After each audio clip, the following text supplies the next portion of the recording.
Chocolate.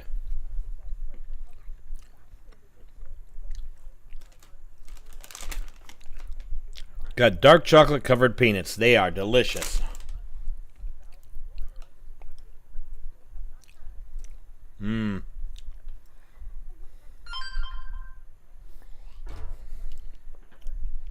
Huh. Oh, hey. Looks like there's a live stream going on. I wonder who it is. Oh, yeah, me.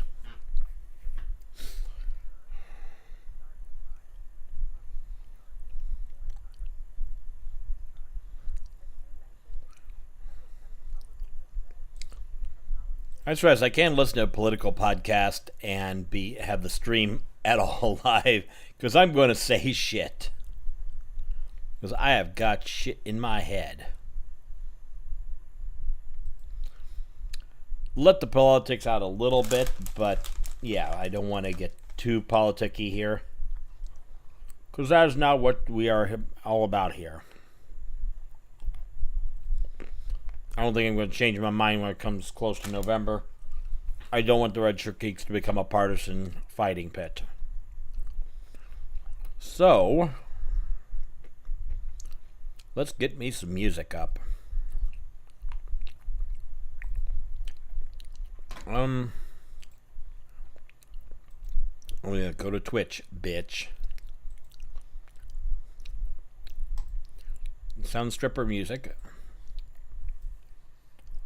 Let's see here. Let's see if I'm feeling 8-bit and dubstep.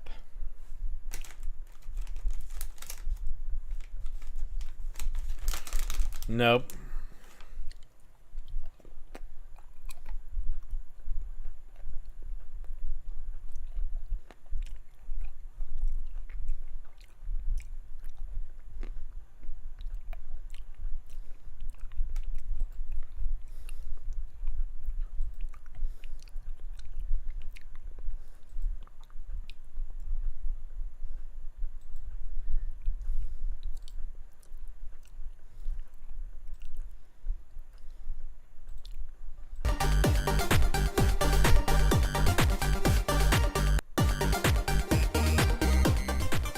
Nah, that doesn't feel like it. So nope on that. Let's see here.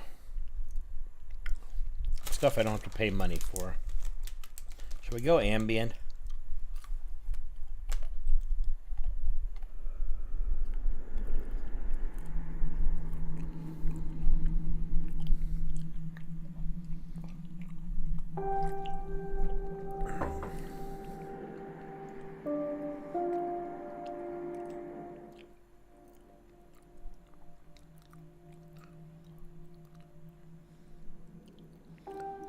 Yeah, I think we'll go with that.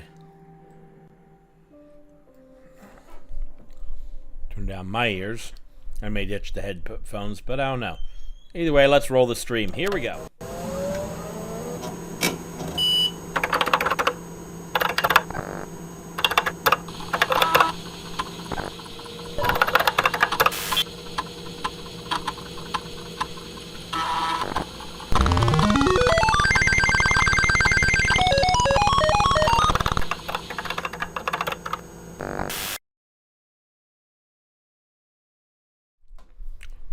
We are the Red Shirt Geeks. I'm Patrick. Yeah, we're going to do it. We're going to do some D&D prep stream. I was just feeling it last night. I only stopped because we ran out of time. I had to kind of get off the stream so I could check in and then get to sleep so I could get up tomorrow and work.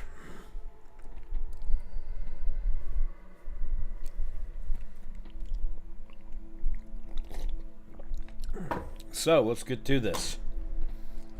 Okay.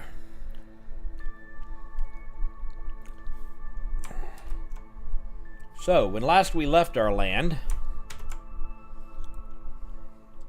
Yeah, I'm good to ditch fucking headphones. I don't care. I don't care what the music sounds like. It's just noise that's in the background.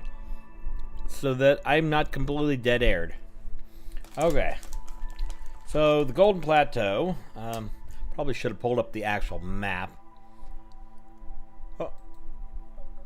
Settings, to nipples. Dark chocolate's got almost a butteriness to it. I can combine that with peanuts.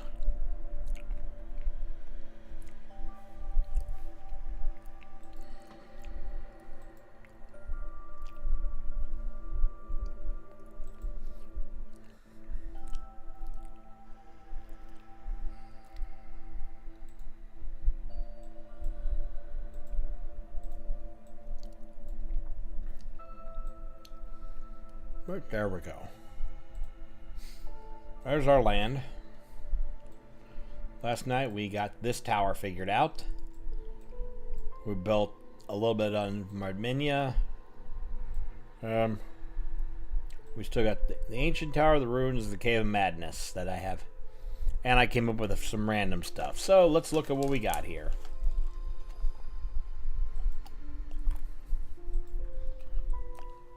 And needless recap to pad out the stream. Okay. This is part of the north, basically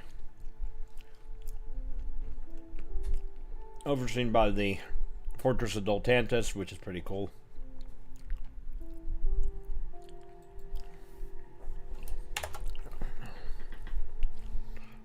Okay.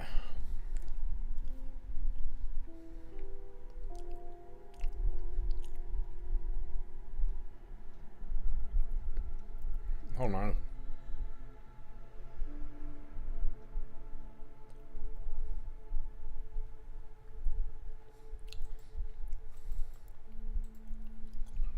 I rode more on the desert.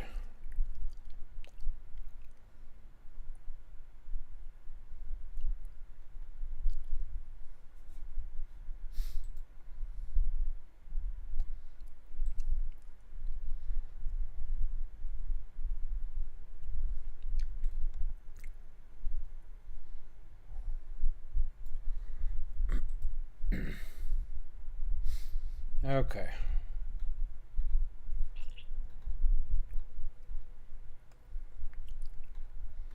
Okay.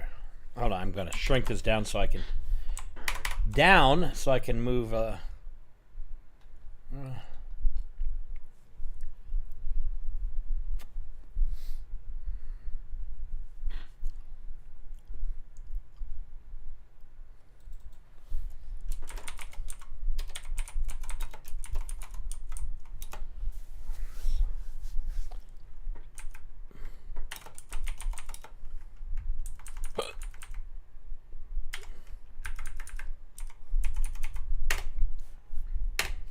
There we go. The shifting sands is the... Okay, so let's go to Westmead. Okay. So we're going to start in...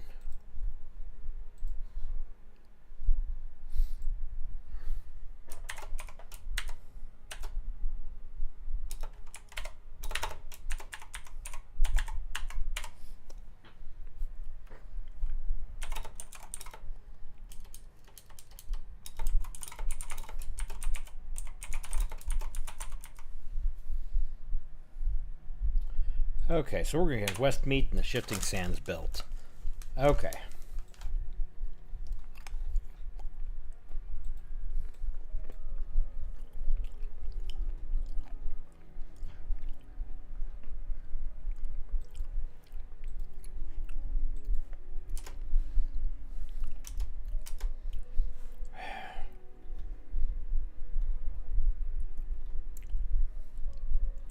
Okay, I have nothing written here.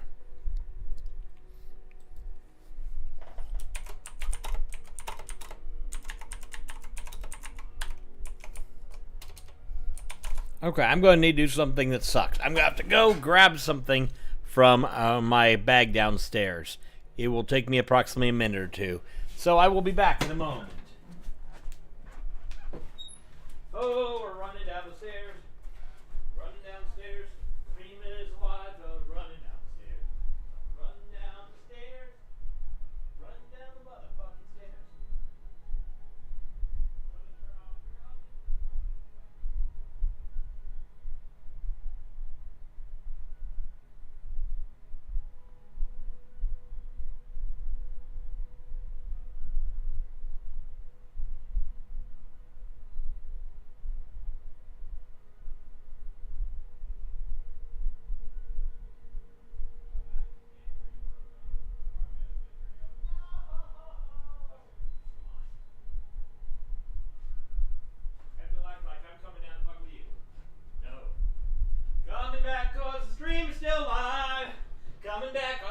still alive. I've gotta get back into here. Gotta get back into here. Here we're back. Okay. Note cards. One of the greatest things. I can write stuff, and I got a quick thing. Far up at the ruins. There's the ancient tower. Caves of Madness. Arminia. Refresh myself if I need to explain what total protonic reversal is.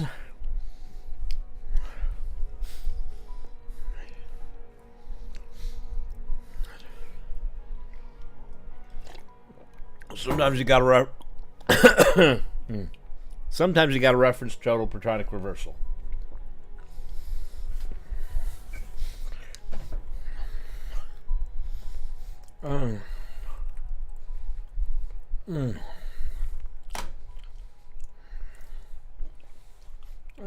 Let's see here.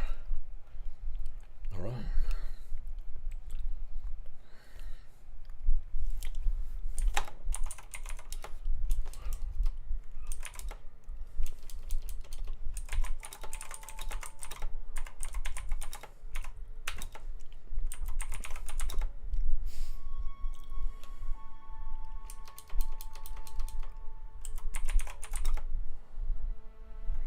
Okay, so let's see here. For the arid lands. Hey, I keep changing.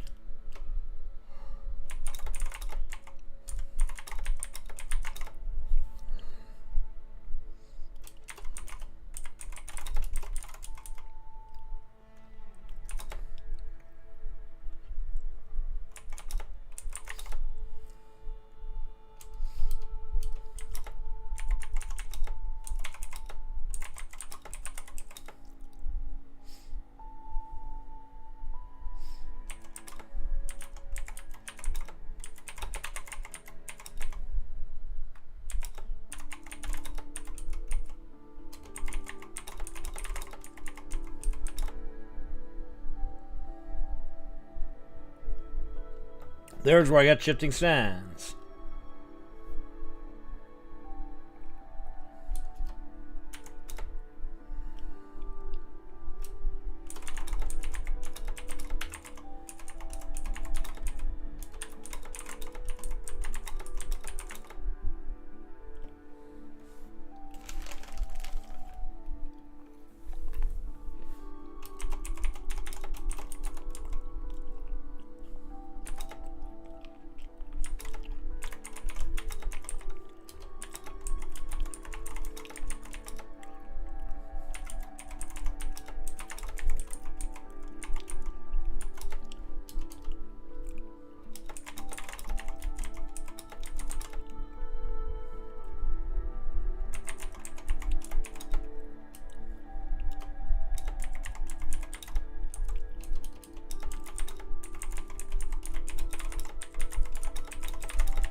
Okay.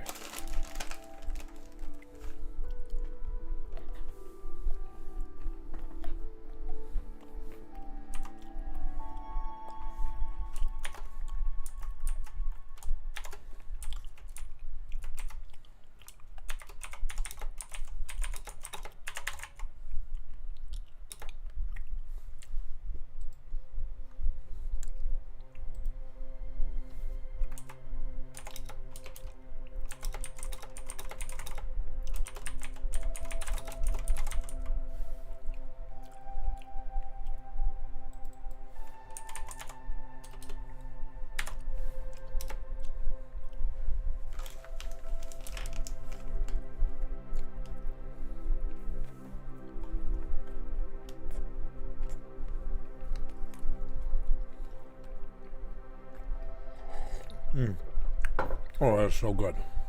Okay.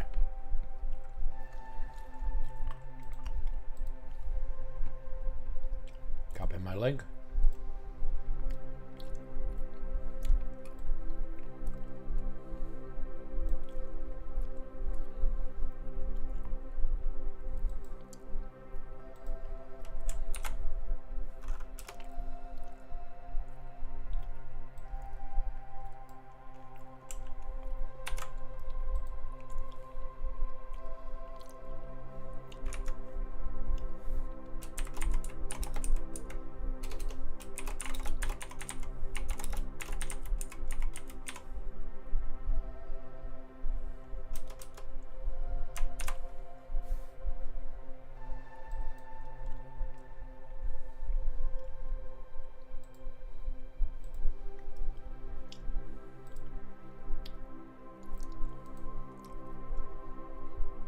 Copy the link.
Well, yeah. Yeah, I like fleshing out the fantasy lore. The trick to figuring out what a place is being able to describe it. I kind of visualize, if you look at it from the west, it kind of reminds me of Mos Eisley, except for without the... nothing.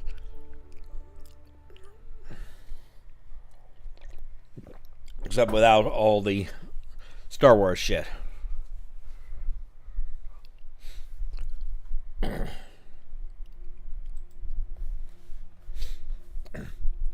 Yeah, this is kind of my bread and butter when I'm not running a game or playing a game. Is creating shit. And I may not use some of this.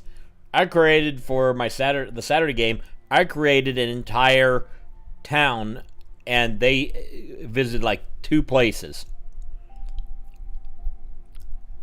The other town they spend a little more time in. I think I killed some of the people there.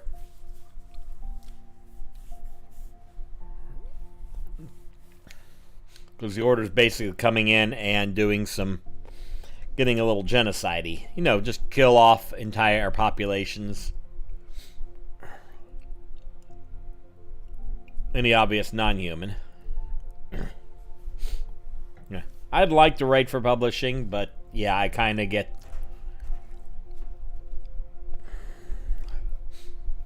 I'd kind of need to sit and work through it further and then do layout stuff and...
Okay.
Let's see.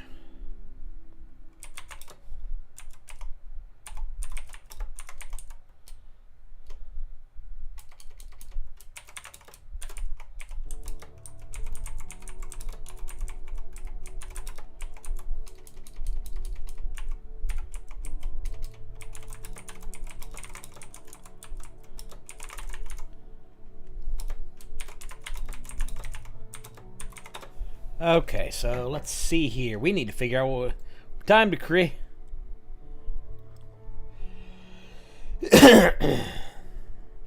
Hello, welcome, Gift to Gabby. We're getting there. Trying to build out a town. I need to figure out. The next thing I need to figure out is I need to come up with the head of my rangers. And the... Oh, shit.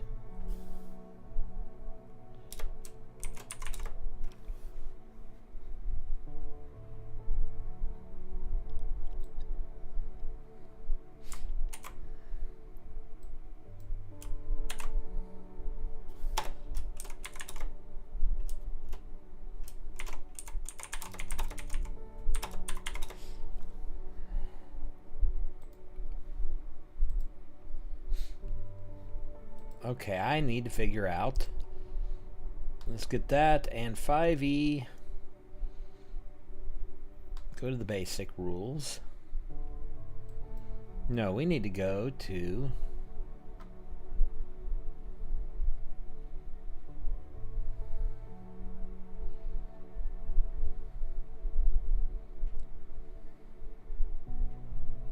We need to go to Xanathar. Well, see you later, Lars. Enjoy the wars, man. Enjoy the wars. The Star Wars. Nothing but Star Wars. Something that are our wars. And boy, I shit the pants on this singing and shit and tits and ass and ass. Okay. Let's go to This Is Your Life. Because this has so many...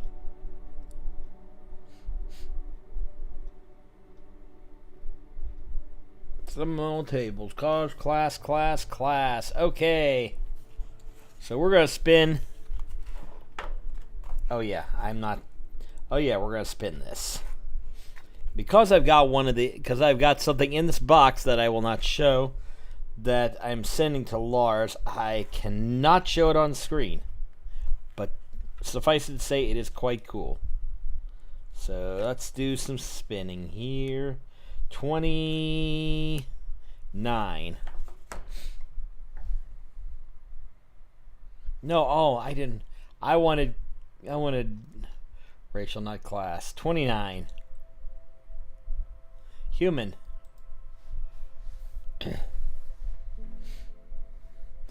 Sims 2. That's all. It sounds like fun. I never got into the Sims myself. The last Sim anything I did was some of the older Sim Cities because, well, the first Sim City you could get on a 3.5-inch floppy. Yeah, that old.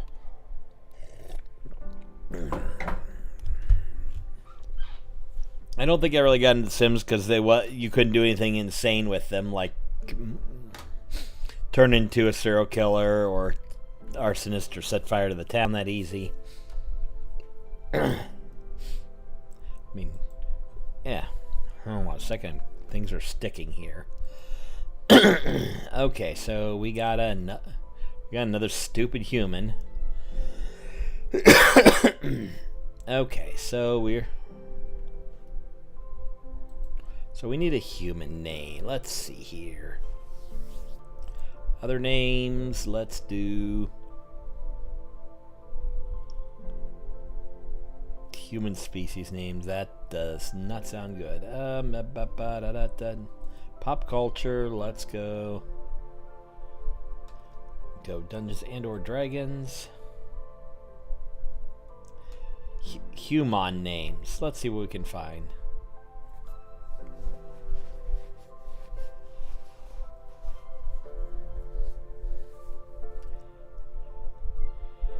Okay. Okay, let's see here. Male or female? We'll do odd even. forgot to say. Let's do women are odd, men are even. 10 even. So we're going to do a manly man.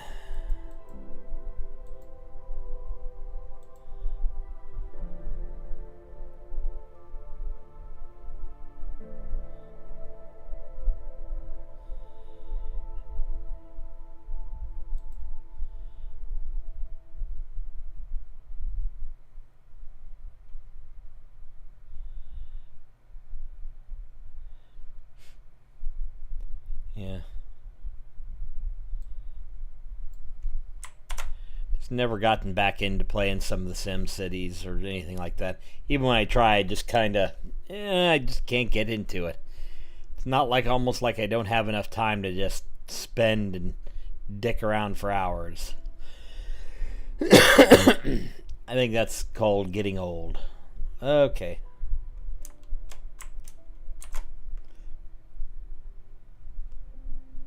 I can beat that Apple II clone. No, that would have been my first PC, probably running DOS 5 or DOS 6 that I that I played the older SimCities on. And I can beat you on the SNES because I had the original Nintendo and a couple the old Atari 2800, and yeah, there's even older stuff than that. I have played the oldest game. I played some of the oldest game systems. The ones that made the Atari 2800 look like high tech.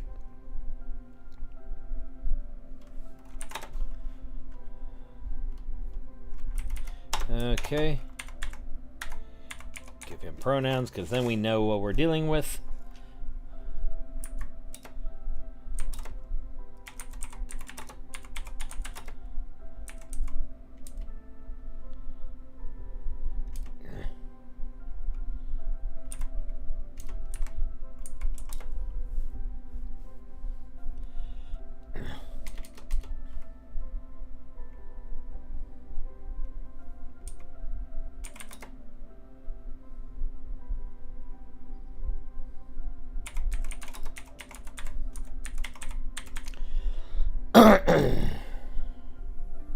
Yeah, we'll give him twin longswords. Beast of a guy.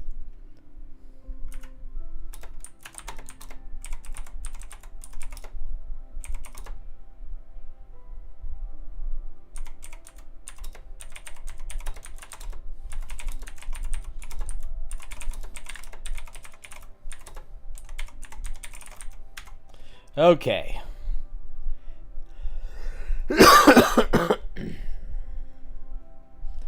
Okay, so let's see here. Let's find a fantasy.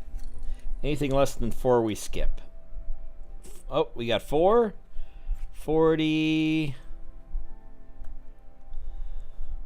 49. What do we got? A dwarf.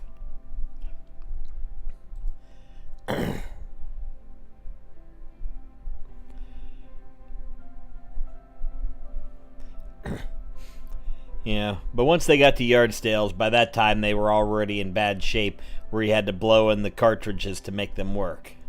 Because I remember the NES was always a little tricky with that. 28. Ha! Almost half my age. When we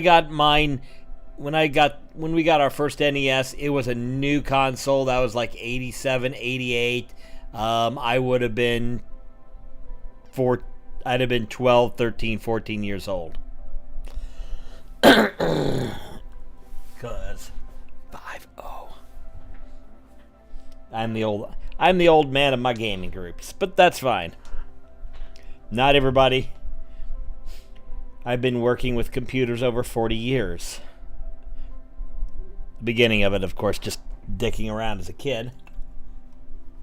But that was an Apple II Plus. Yeah, they didn't have... Before you were 2? Yeah. They didn't... I wasn't tall enough to play video games when I was 2. Because there was Pong and Pong. I don't even think we had Had pinball machines. That was about it. Let's put it this way. Although it's dying, I have a shirt that says since 1981 with the original Jumpman, future to be renamed Mario, because I remember Donkey Kong when it was still a console, and it was the only game. And the Mario Brothers didn't have a Super before them. I don't have punch card stories. I wish I had punch card stories.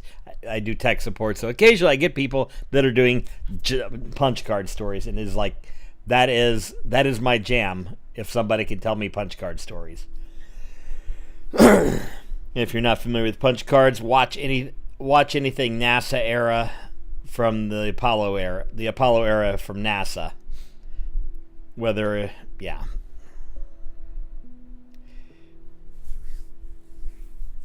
Yep. Gaming culture has been gaming culture for the last 25 years has been growing and growing and growing.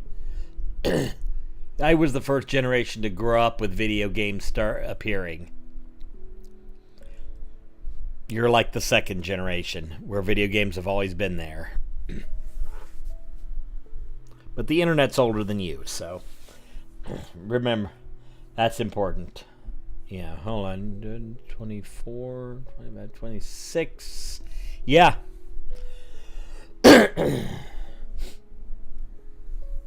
Yeah.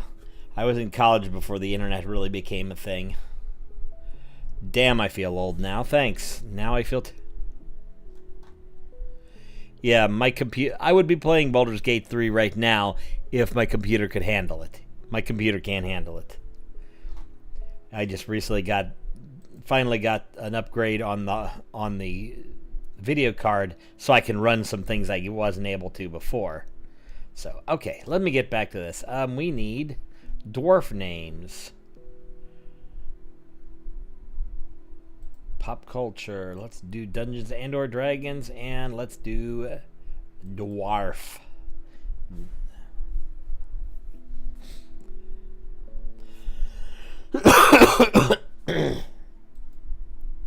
Actually, I didn't do male female. Evens male, odds female. We're just on a 5 there.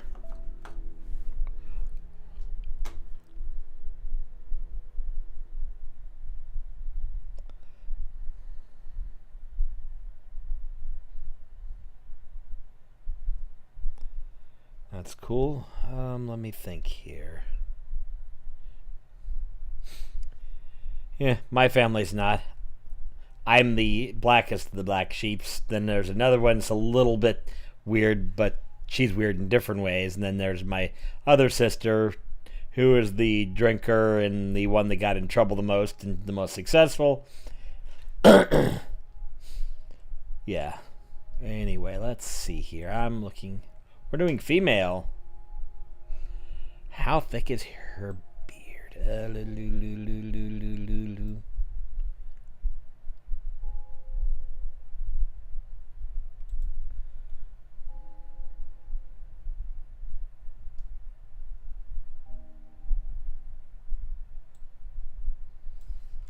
Okay.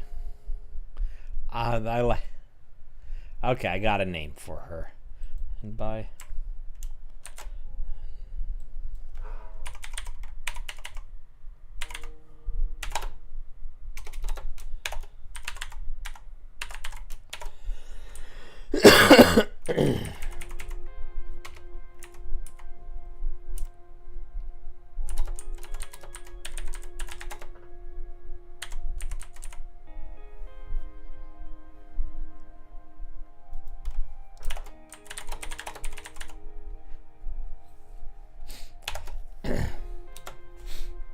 Yeah.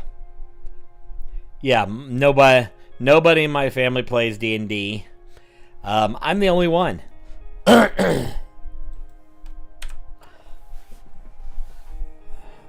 But I finally found a group a decade ago, and we've been gaming ever since. And then we've gone through many D&D campaigns, some better than others, some complete disaster.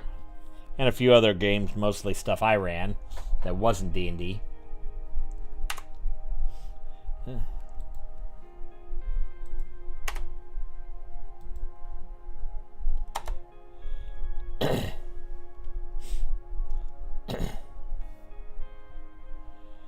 Yeah.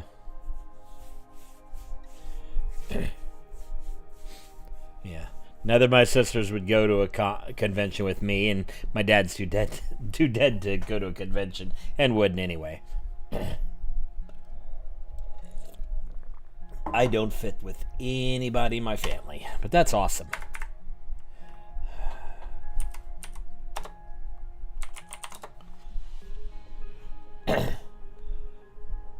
Really, he plays the base.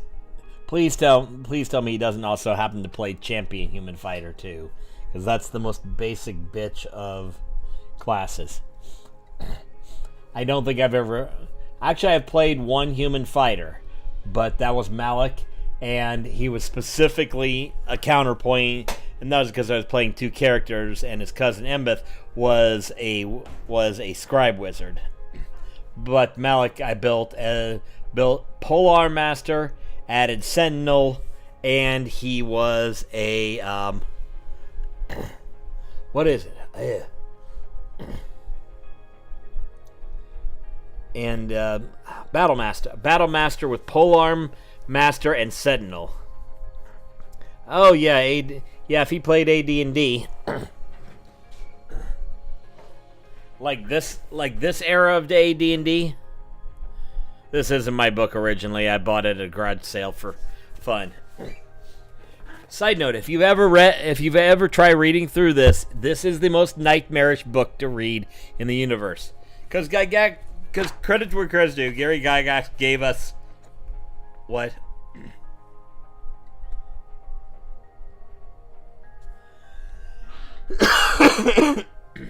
Yeah. Try reading this shit. Let me.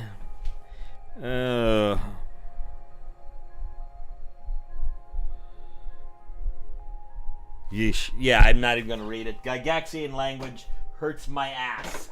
Ugh. It is some of the most terrible. Yeah. Yeah, there's so many different things you can do with fighters. Last character I had that had any levels of fighter was 2 levels of fighter, and the rest were levels of bard. Ooh, that's cool. But that was in a Curse of Strahd campaign, and that character was the legendary RN Moonsong. You will hear about her if we get anywhere in here where we get back to part of the world where RN is. We'll talk about her, because she is rife through my homebrew world of Adrian. Mainly because she banged a god, and her kids are the gods of Adrian. Spoiler alert. Seriously, my party in my Wednesday game is at the Fortress of Doltantis. The Fortress of Doltantis has a coalition to fight the multiverse-destroying super evil known as the Void. They have a council that includes some old guys who the top counselors know are the gods of Adrian, but most of the others don't.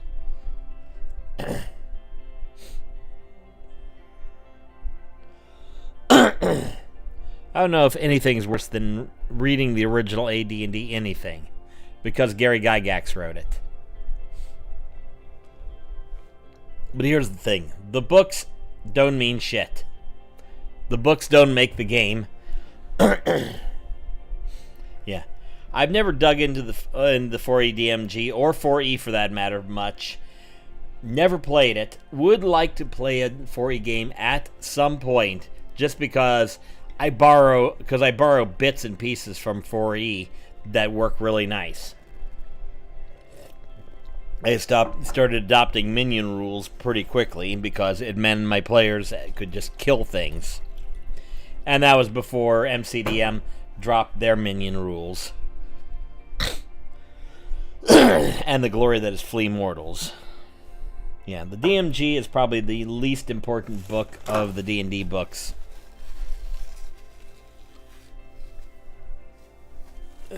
especially with Beyond accessible. Yeah, I think I've only got... Yeah. From what I understand, 4E is... you have... there's a lot more math to do to figure out all of the things. As in, they're... The only thing I've ever seen is MCDM, Matt Colville and MCDM running their 4E game, but they're using Fantasy Grounds and it's calculating all the stuff automatically. I think I've got all 4 of the MCDM books, plus I've got Matt Colville's first book, Priest, and I'm going to get Thief at some point to read. I will say that I can give you my review of Priest in this sense. It's well written. It's deep. The ending just... Yeah, you get... It tends to kick you in the balls a whole lot. I can't say more without doing much in the way of spoilers. But don't read the book expecting a good, fun read. If you want a good, fun fantasy read, Legends and Lattes. Not kidding. I have that book somewhere. Oh, I have that book somewhere around here. Literally. It's about an orc who opens up a coffee house. It's glorious. Yep, that's what I understand from 4E. Yeah. But from what I understand, it's pretty complex. 4E combat, which can both be really good and really bad, especially if you are throwing a lot of combats, or you've got... You do me where I'll literally throw a trivial combat in just for the fun, for story's sake, and then set up a long, convoluted battle. But yeah.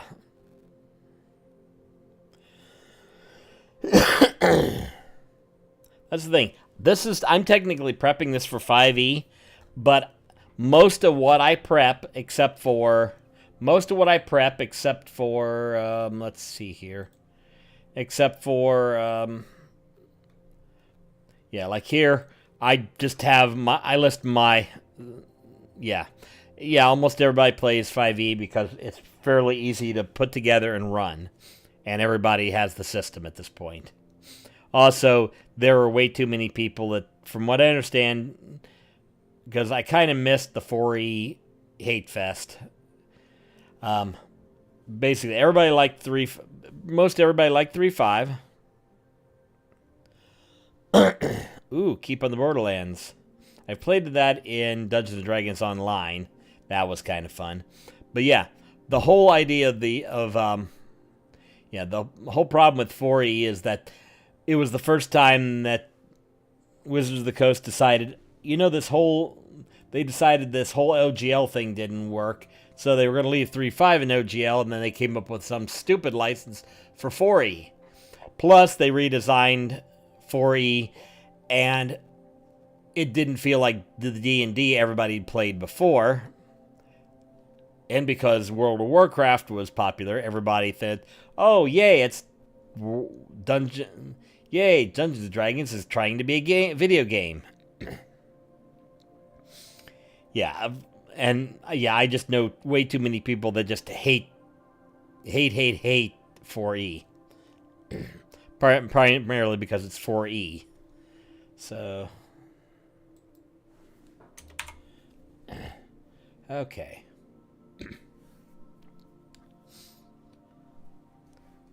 Yeah, I could probably take this system, the stuff I'm writing here, except for the monsters. I could throw those out, replace... Yeah, 3.5 was horrid once you got down to it. Jumping from second edition... Yeah.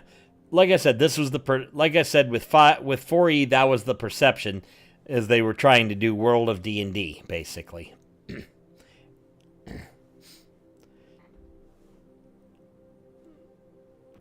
Like I said, I think, from what I understand, yeah. But by the time they got to that, everybody had gone from original D&D, the OSR types, the OSR versions of D&D, which were chunky and messy, and you kind of had to wing a lot, but you had these kind of rules, to 3.5, which had every rule in the book. Then 4E comes along and completely upends on that, and yeah, I can see why people didn't like that, because they said they can do this, and you kind of lock your characters into these things. But what I saw I liked, it's just perception killed them, and dicking with the OGL killed them. So that's why they came back to it with 5E. And then, if you remember the end of last year, the beginning of last year, 1989 Spelljammer box set. That is sweet.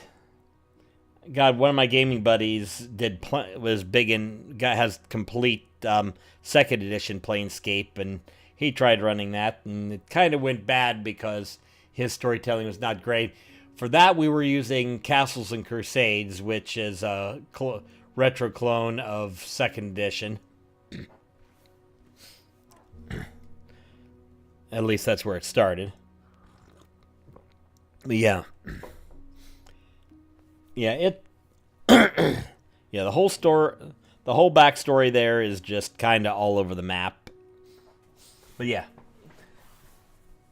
I think third edition was great. Fourth edition was hated unfairly, but they created a game that didn't feel like the D&D everybody loved, and the D&D people and too many D&D people revolted. So they came up with 5e, which was an improvement on 3.5 by a mile. I mean, consider the 4e thing also was what gave birth to Pathfinder, which if you ever get a chance to play Pathfinder First Edition, yeah, exactly. If you ever get a chance to play Pathfinder First Edition, get ready to enjoy the fun of 3.5, except with more powerful characters and a few extra bells and whistle. Because I've run First Edition Pathfinder. Second Edition Pathfinder is definitely an improvement. It still kind of feels like Mathfinder on occasion, but it's fun. Oh yeah, I think everybody is perma-pissed. I have a good chunk of books still on. I still have a good chunk of books still on D&D Beyond, so I don't exactly want to leave. I'm not exactly going to leave D&D Beyond because I don't want to lose access to my books, but I canceled my subscription, so we're kind of getting back to. Yeah, the thing is, I don't have anybody around here that plays Pathfinder, so the last time I was at a convention, I finally got a full Pathfinder game going, and yeah, it was fun, and brought in a relative of our Moonsong because, of course, I did. Yeah. Old School Essentials, I can tell you that it's pretty simple. It's more rulings than rules. You're relying less on characters and character sheets and more on the players to figure things out. Basically design things that are fun and cool, and pick up something retro. Like I said, the one I've run is Castles and Crusades. It's a solid game, and Trollord has some good support. They've also got, if you want to get into some like 1920s, 1930s equivalent, they have something called Amazing Adventures. That's their more modern version. They also have a 5e version, which I have. Yeah. Well, yeah. The Pathfinder I ran, the Pathfinder I played, I enjoyed second edition. The problem is, it's all Pathfinder Society stuff, and it's, okay, we're reading this thing, and yeah. It feels too manufactured, because the GMs were not really good. They weren't really solid. Yeah. Yeah, try living in the middle of nowhere. I can't even go somewhere where they have Pathfinder Society games because last time I was at a con. So, well, let's see how close you are. What's your zip code? I give them my zip code. Oh, okay. It's at least an hour. And I still have kids at home and a job. So, yeah. Yeah. It's one reason I'm playing D&D and still running 2 games right now. The problem is I'm running 2 games because I had an idea for a game for the big group, and the game and that's my Saturday game, and the one was trying to prep today before I got talking is was a it was a redo of a campaign that fizzled. And now I got a second player, so we're playing that.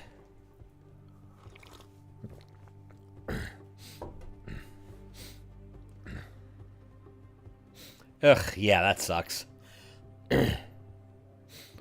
Yeah, my nearest cities are 40 minutes to Lima, Ohio, and about an hour down to Dayton, Ohio.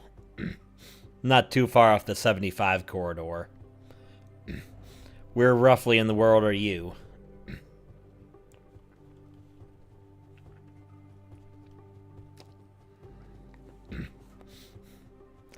To give you an idea where I live, I have to drive 20 miles to get to the nearest Walmart. And there are 3 Walmarts 20 miles away from me. But the tiny little town I've got a Taco Bell, so I now have a late night choice for food if I hate myself. So, let me see where we're at. Let me get back on task here. Town of Westmead. Okay.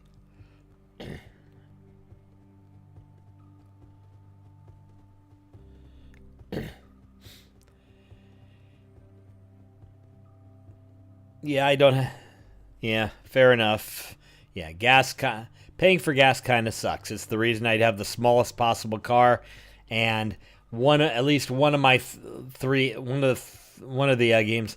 North End of Alabama. Oh, that's always fun. On the plus side, it's a little bit warmer down there than it is here in Ohio. Maybe not a lot. And oh yeah, yeah. Kind of know the feeling. This part of Ohio is very, very red state. Let's put it this way. If I drive a county over, we have an area called the Land of the Cross-Tip Churches, because there's Catholic churches. You could, from anywhere in the southern part of the county, you could say at least 3 churches, and they're all Catholic churches. And I think the last Pride month, I had my flag out, and of course somebody left me some verses from that stupid fairy tale book. I mean the Bible. Yeah. Fuck those guys. Just fuck them sideways. The fact is, yeah. I will tell you it has definitely got better than when back in the 80s when, yeah. Now even if you got some people that are dicks about it, it's getting better.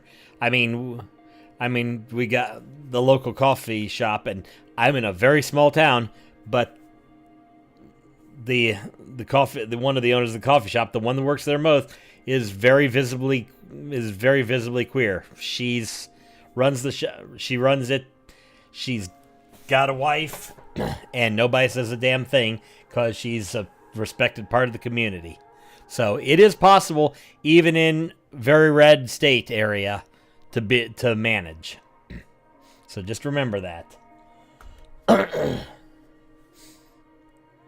Luckily I got old before I came out, so I'm not worried or upset or bothered by it. So let's see here. You'd grown up in the 80s, that was when it was bad. And it wasn't even that bad because that's post Stonewall and all that shit. Oh, don't we all? I spent 8 fucking years in Catholic school. I know what complicated. I know how bad it can be.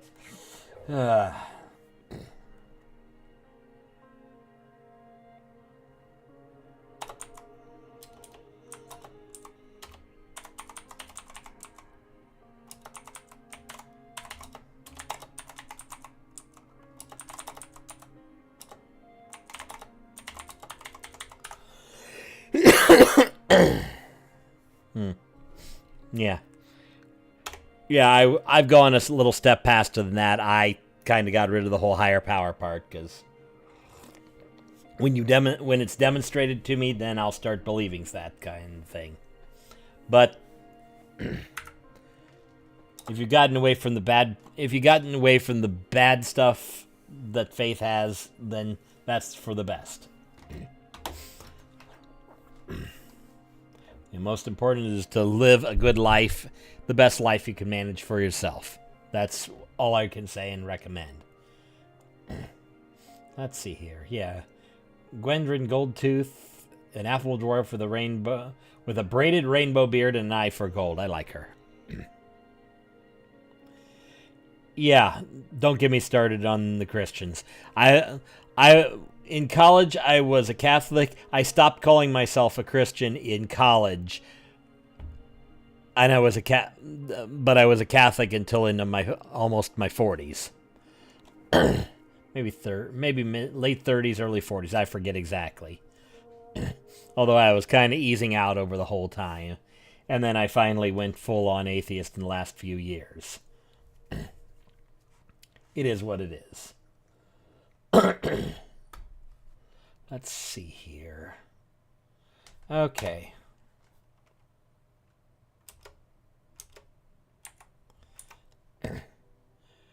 That is awesome. Because, yeah, having supportive parents is the best thing. I'd say my mother's neutral. It's not really something that's come up, and I don't really have a problem there. Like I said, my dad's too dead to worry about, so problem solved there. My grandparents, all gone. Pretty much the rest of the family is cool in the gang with whatever. So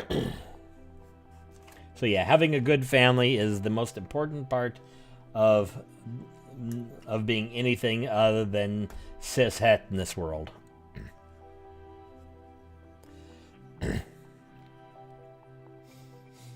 Yeah.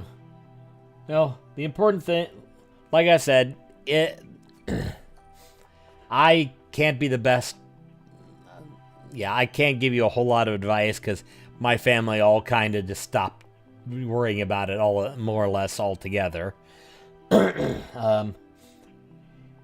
you're having real problems with your faith, I know there is a group called Recovering from Religion.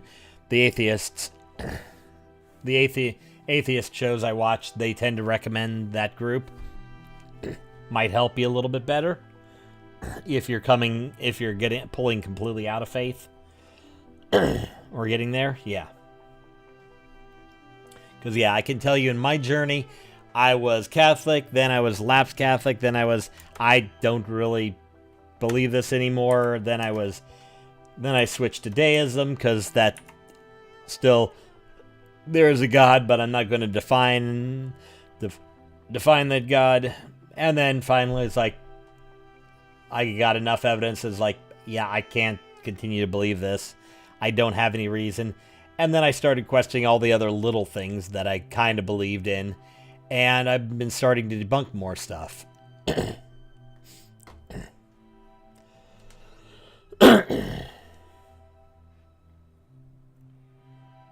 yeah, my overall advice to anybody is live your life the way you want, live it well, and do good by people. And then, for the most part, you'll be fine. There are assholes everywhere.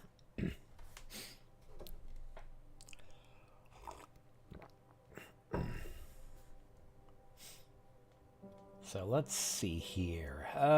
Okay, so we got the Order of the Still Sand, They're the guards and outlanders. The merchants kind of run things.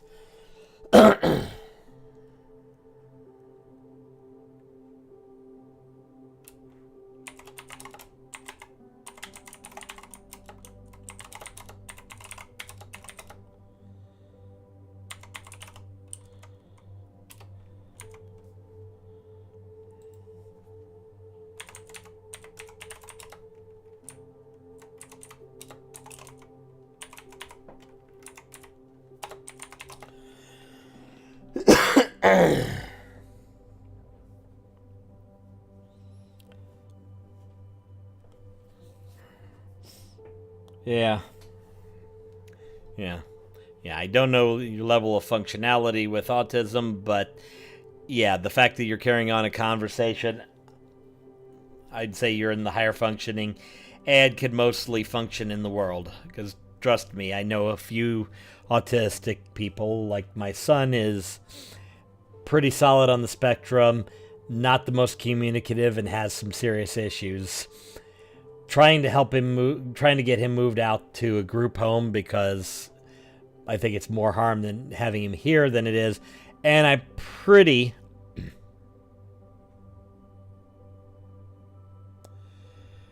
yeah, that's no fun. You kind of got to get out there, which is kind of what I'm trying to do for my son, get him out there so he can try to live independent of me and hopefully get himself, once he's on his own and he doesn't have the dynamic that we have, which is not the best, because you can imagine if you get somebody who's really autistic and you get somebody who leans autistic but is not diagnosed. Trust me, he reminds me of me way too much. But yeah. So yeah, I kind of know where you're coming from. But yeah, the best thing you can do is be honest and do what you have to do to find someone, move on, and do there. An RV on your parents' lot. You did say Alabama. I had to go there. We always try to find... Yeah, I have to go there. Could be worse. You could live in Ohio.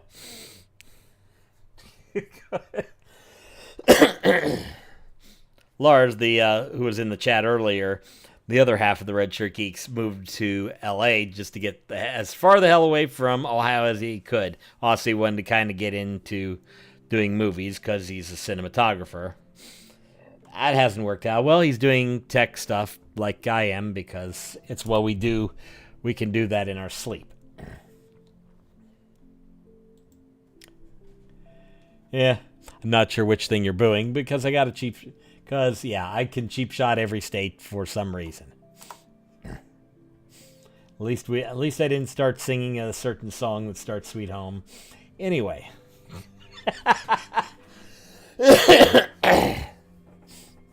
Well, then again, I've got Eastern Ohio and we got West Virginia next door, and boy.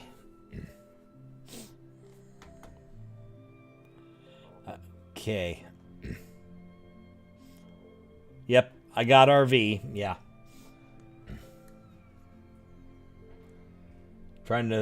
I'm trying not to make too many jokes because I can come up with two. I probably could be I could probably be a very successful insult comic. Somebody'd kick my ass though.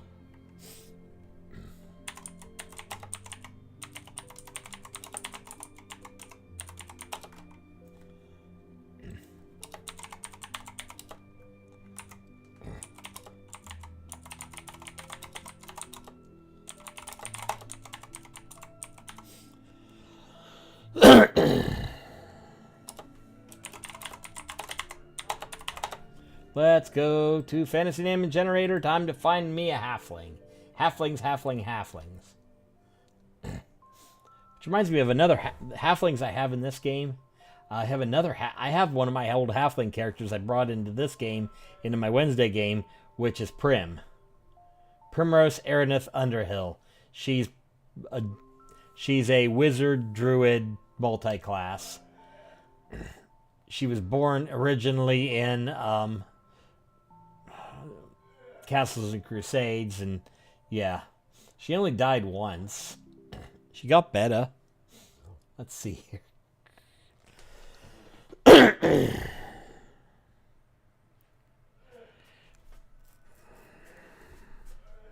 Well, there you go.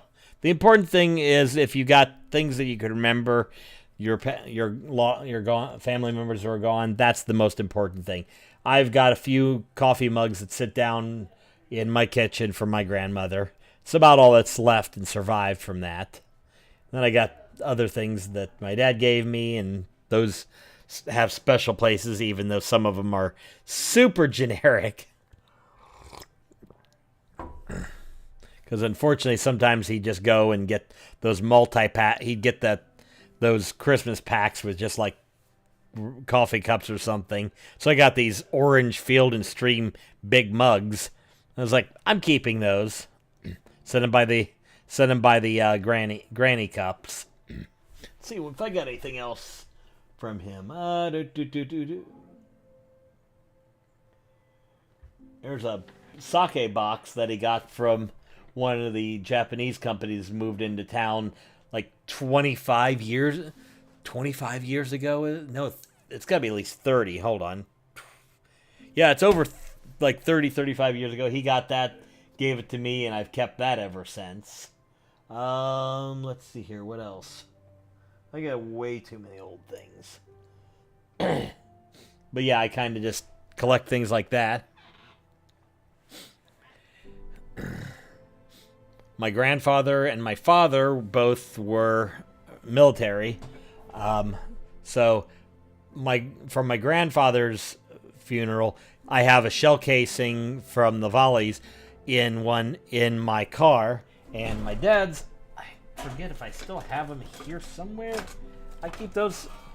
They're just little things. Well, there you go. Yep, you keep it into place and it stays there. And then you remember by it, and that's what you do. And then eventually you'll pass it on. It's like another thing I had in our Christmas decorations. I had this old plaster bell that didn't have a ring or anything and looked really crappy. That came from my granny. I hung that always underneath my tree. Underneath where it didn't really show that much, but it was always there. I couldn't find it this year, so I bought a similar one from Walmart that looks a little bit better, but it hung in the same place. So, yeah.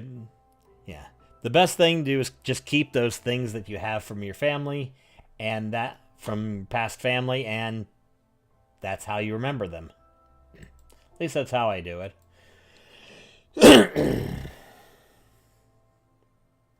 Let's see here. We need halflings. Come on. Okay, let's do male, female. Odd is female. We are at... Oh, shit. That is a 6, so we're doing male names.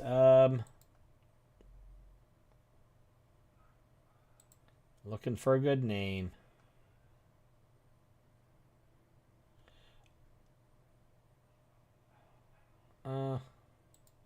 Arlos is a good one.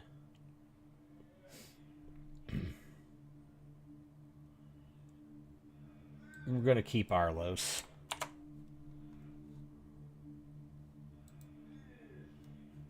Okay, so we got the Yar.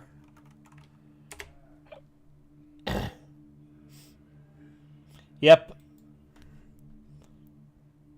Yeah. I had my two grandfathers. One I didn't get along well with, but respected the hell out of him, and he's awesome. His interesting thing about him is he smoked for like 60 years straight. Then one day he decided to quit, finish his pack, put it down, and just quit cold turkey. Then he got lung cancer and died. Anyway, I like that one. That's funny. My other grandfather is a piece of shit, and I'm glad he's dead. Alzheimer's improved his personality, if that tells you anything. Yeah. His daughter did not like him that much. That's my mother. Yeah. Oops.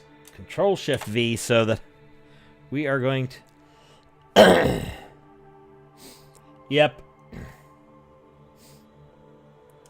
Yeah. Yeah, I'm down. Yeah, I'm down to one parent. And that is all I got left. But at this day, at my age, you're just starting to get to the point where people of your age, you're starting to track who of your age has died young. Because, yeah, I look at... I think on the Facebook page where everybody... For our class, there's a tribute of like, I think we're about, seven. I think we may be closing on a dozen people, maybe, that are already dead at around 50 years old. So yeah, the numbers of people that I knew that are my age that are dead is going up rapidly.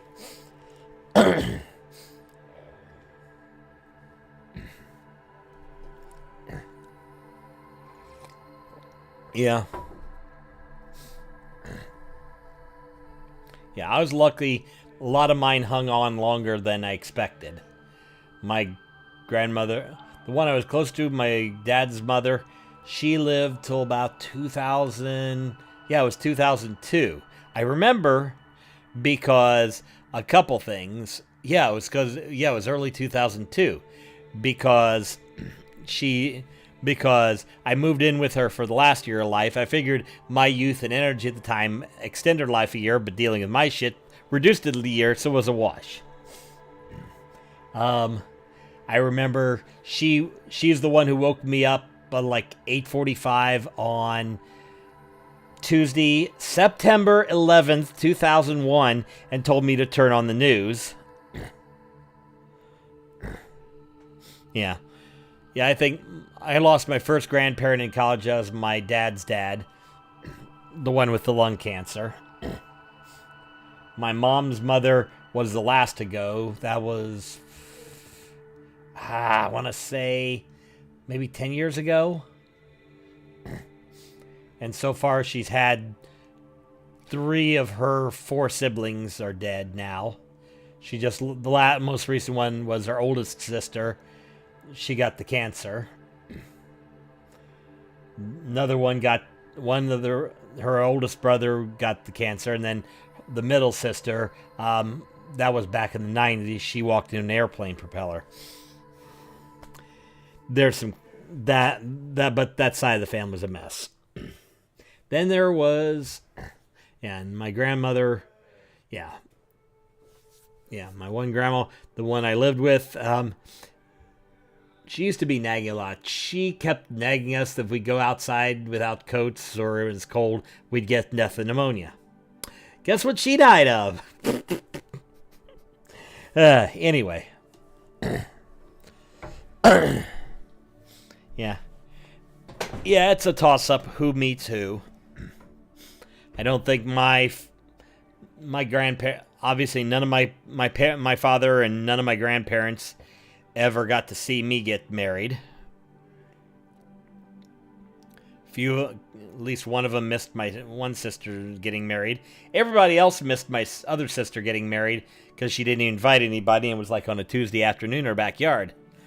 What was the... Arlos Cinder.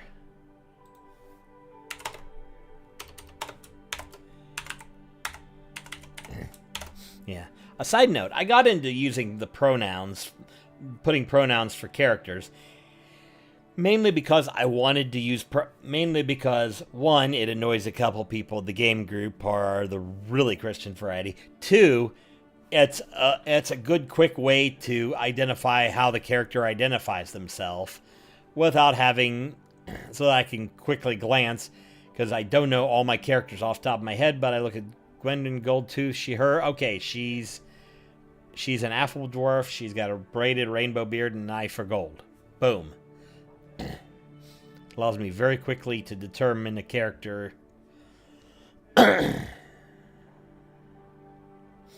Yay! Lucky cancer discovery. Always a good thing. One of the reasons I moved in with my grandmother is because she had the cancer. She had the rectal cancer. So they sewed her asshole shut, and we had to deal with the colostomy bag. Downside is she was getting really old and couldn't handle it very well, so we had to help. Let's put it this way, I had to yell at her to pull her shirt down because I didn't want to see everything.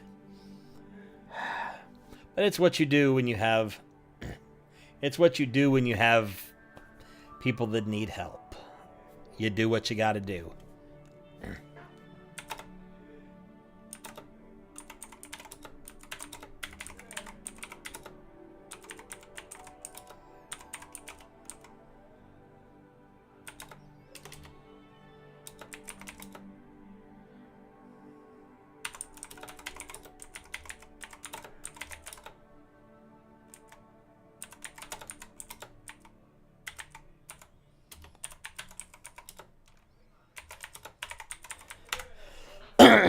Yeah, we'll put him at 111.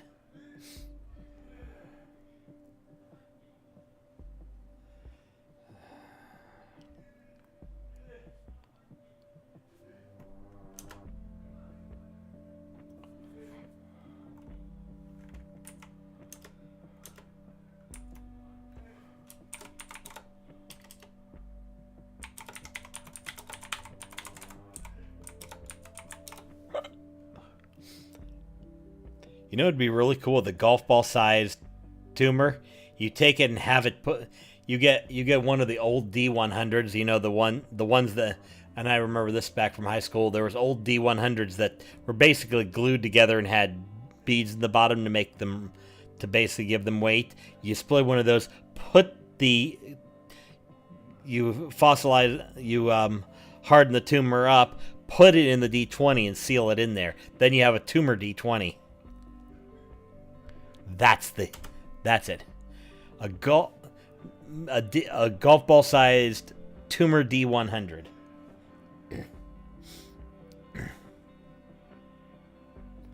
And I would show you the cool thing I have here, but like I said, my buddy Lars is going to get one of these. It is sitting over there in the package. I have not mailed it. I don't want to give him any hint as to what it is until he gets it. Then I will show it off on stream.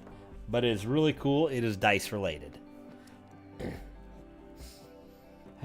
Let's see here. Bloodborne.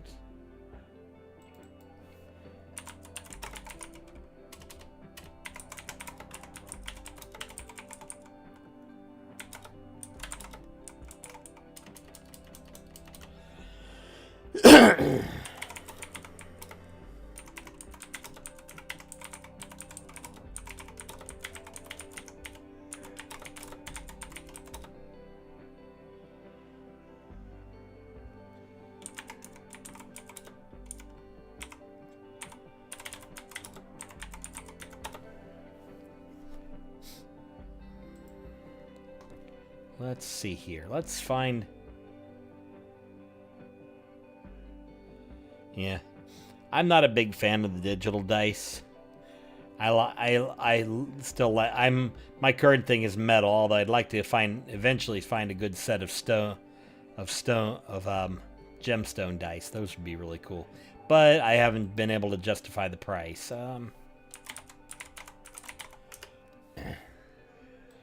Give me a sec here.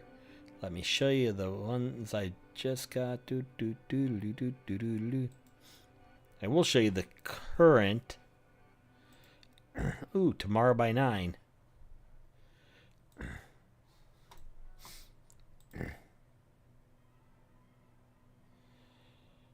There we go.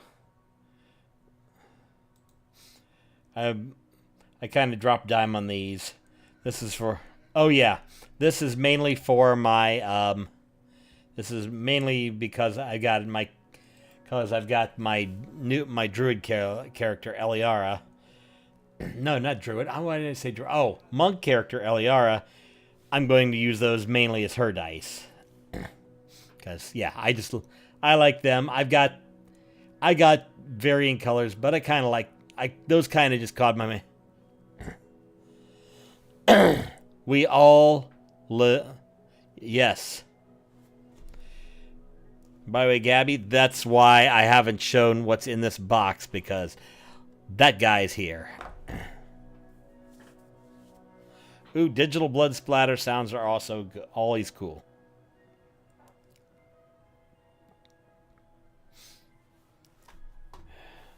Okay, hang on just a second. Can you turn that down? It's so loud you're going to get me copyrighted. Animaniacs theme from a room or two away. There we go. So let's see here. Where was I at? Okay. So we have...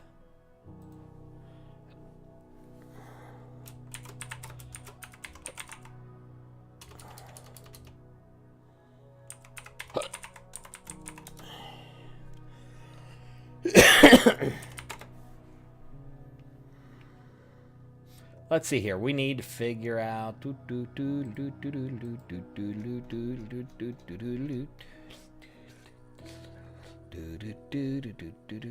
Let's see here. Pick a race.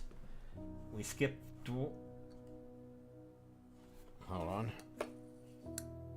Let's see here. That's 30. That's going to be human. That's 10. That's a human. Human.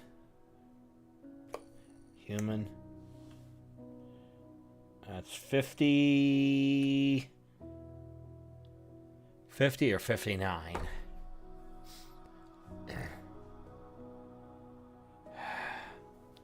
So, okay, looks like an elf.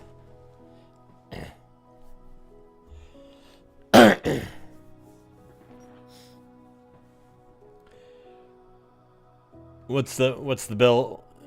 Okay, if your imaginary friend's a D&D character, what's the build?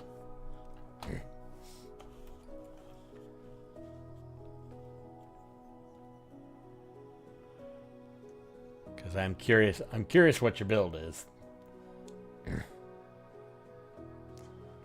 Let's see here. Meanwhile, let's do... I don't want to do an elf. Who am I kidding?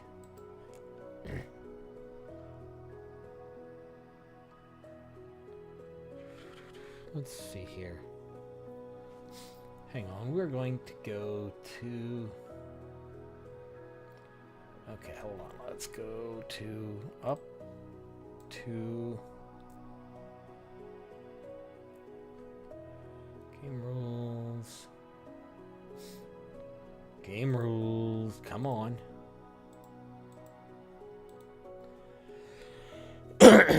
Moon or Shepherd Druid? Human or another ancestry?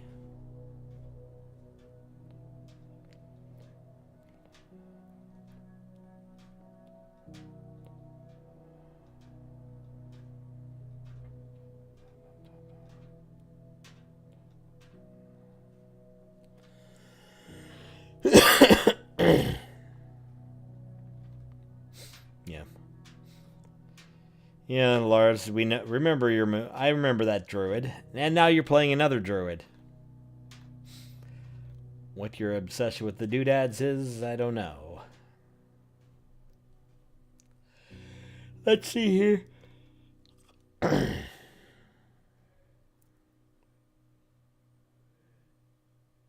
Human or half-elf? Always good choices. I think... My current characters, Eliar is a half-elf. In our Friday night game, Zeldin is a gnome artificer. Battlesmith. Well, thanks for the congratulations, Restream. Let's see here, and then... Yeah, those are the two games I'm a player. Oh, and then I have another game that I'm in that we've only played one session so far, but I've got a half-elf ranger who's I think a daughter of Aran Moonsong, which is always fun. Yep, we all have our characters we're stuck on. Aran is mine. The story of Aran Moonsong is very fun because for a long time I didn't play any D&D and I was out of groups. The first game we went back, we were playing 3-5. I decided to play a bard, and I made her a human that worshipped the elf god Coralon and named her Aran Moonsong. At the height, just before the big final battle with the big bad guy, because of course we had to have an instant super power leap because the DM we had kind of sucked, and always run the let's just throw ridiculous at the shit at the party, and then I've been doing this the whole time, and then suddenly surprise, now you're level 20, you got to fight the big bad. Boom. Aran made a wish, got replaced by a generic paladin, and was poofed out of existence. That's the beginning of the Aran Moonsong backstory. So I wrote a backstory for her where she was slowly brought back into existence by Coralon and granted the ability to serve, and from there on out she's either an elf or half elf, or in a variation of her appears in the Star Trek universe, she's a Vulcan with a little ability known as bardic meta-knowledge. Bardic meta-knowledge, in short, is, think Deadpool.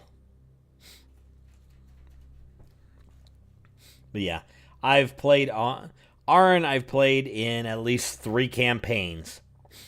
Her second incarnation as a player character was as, what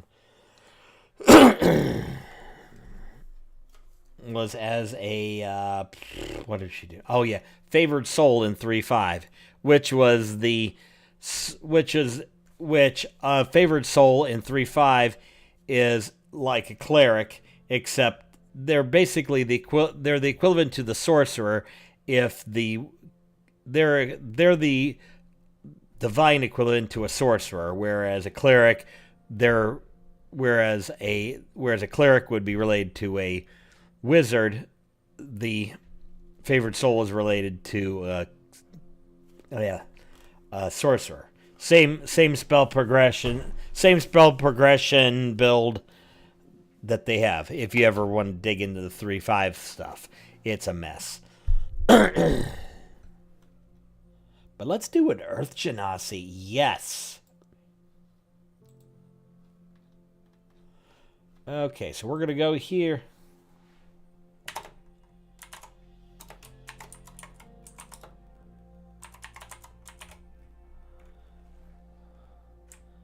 Okay, so even odd.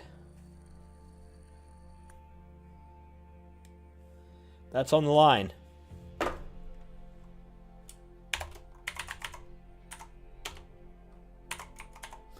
So we are going to non-binary this one.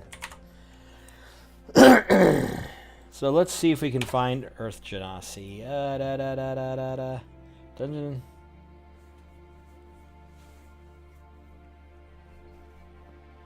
Genasi.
Okay, we're going to have to...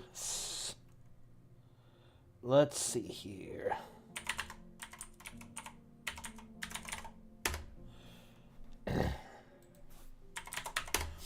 One of my...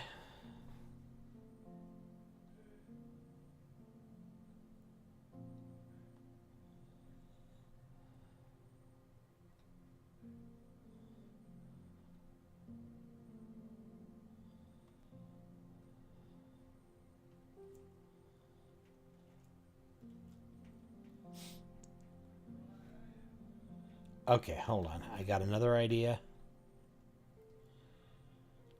Let's go to...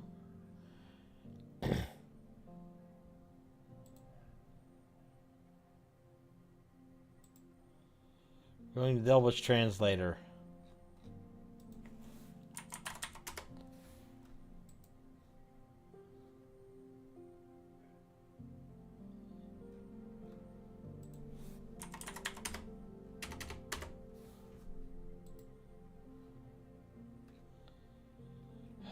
Sindarin's damned useless.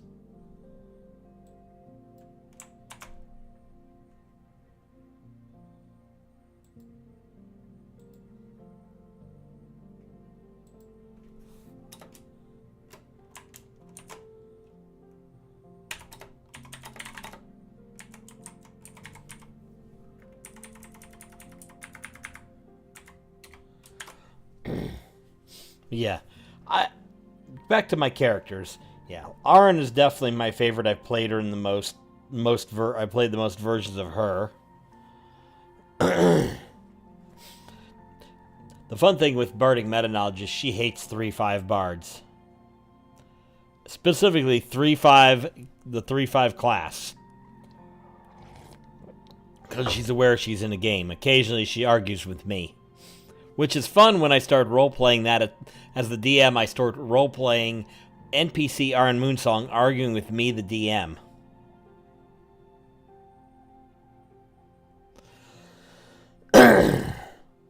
While staying in character, and my party and the party that's running has to deal with me talking to the DM, who they're completely unaware of.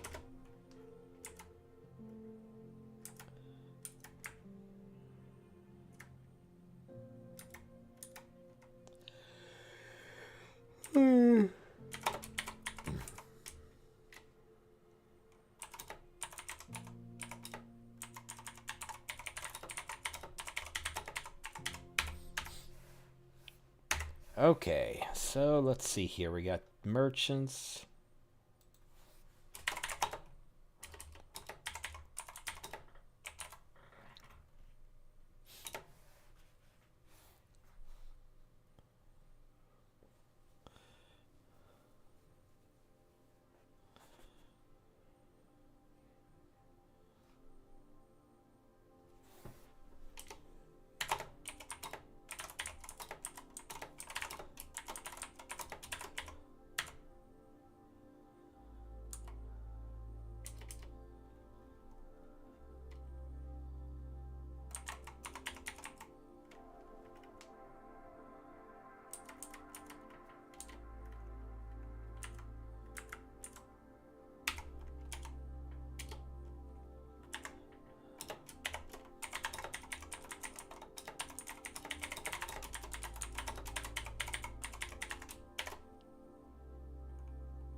Okay, so let's see here.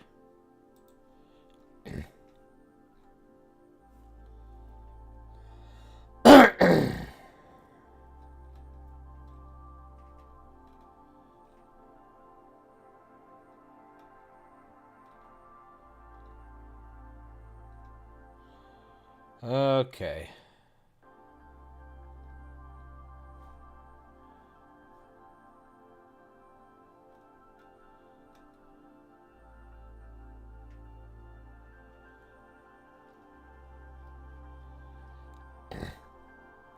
Let's see here. Let's see. I need to find this. Dungeon.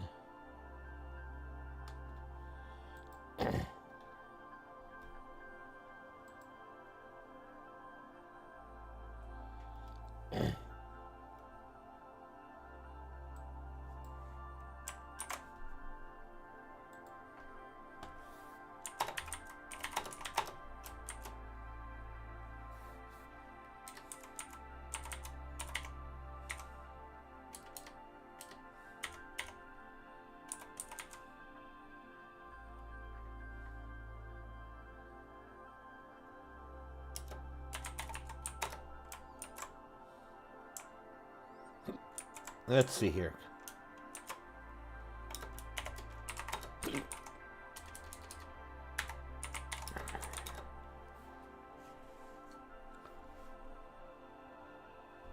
That's just, yeah, let's see here. And let's see here, how we're gonna make him a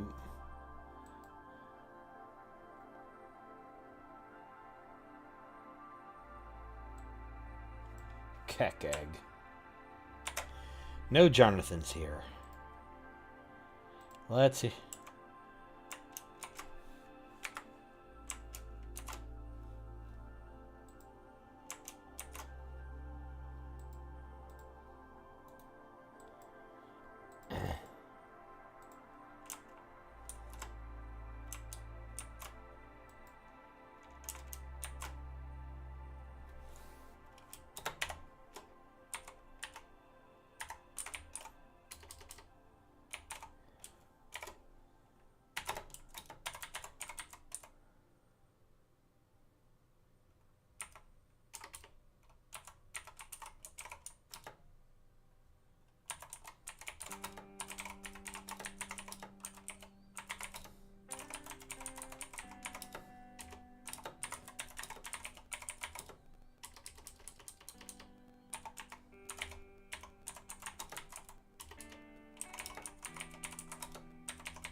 Okay.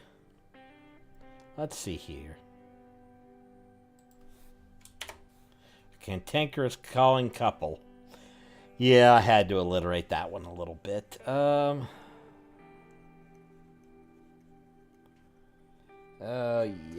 let's see here. Other characters I had. There's Willibert, my rogue. I kind of want to bring him back. Who else do I have?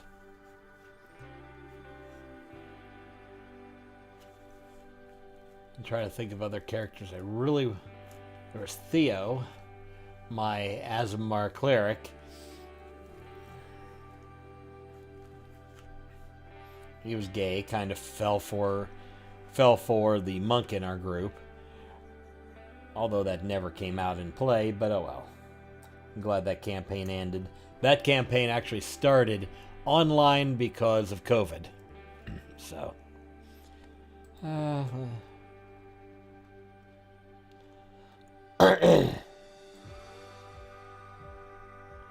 Okay.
Okay.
Okay.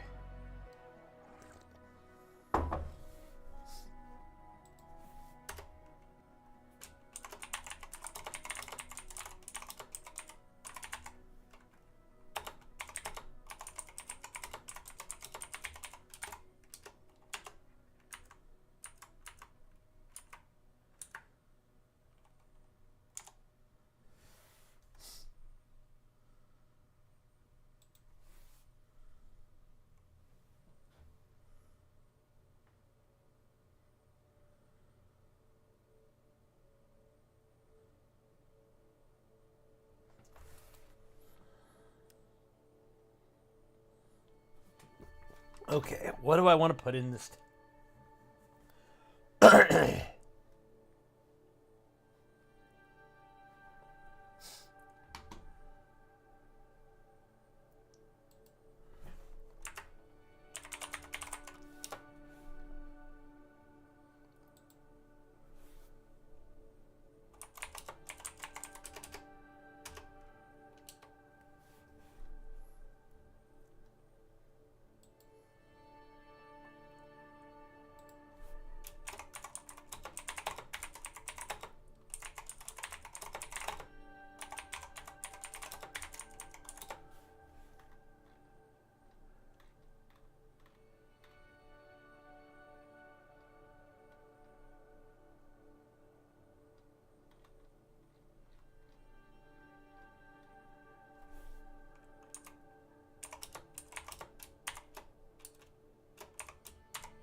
Okay, there it is.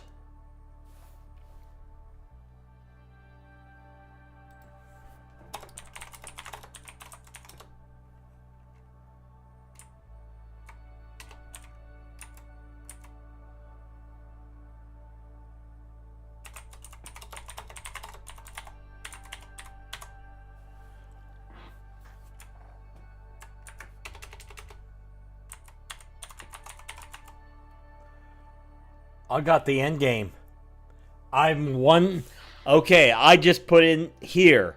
After they finish, if they get through this, once the party gets through this and crosses through the shifting sands, they reach the mountain pass. They're going to come up through the mountain pass, come down into the valley, and they're going to see the city.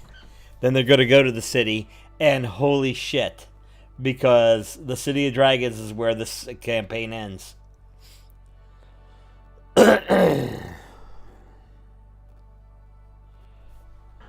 Okay, hang on a second here. I gotta do something.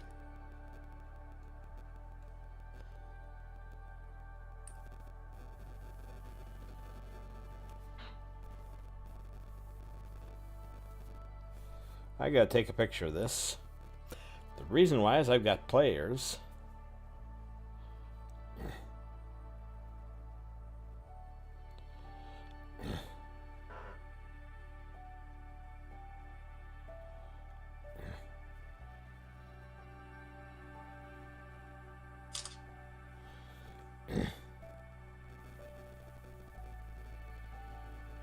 Give me a second.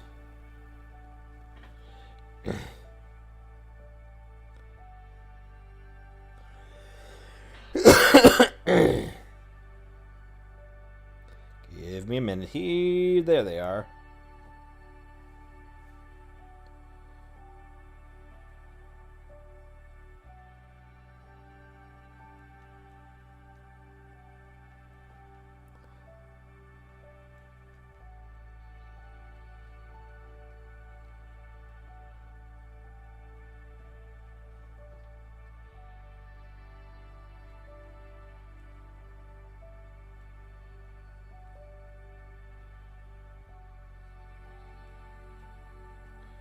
I just want to show you one.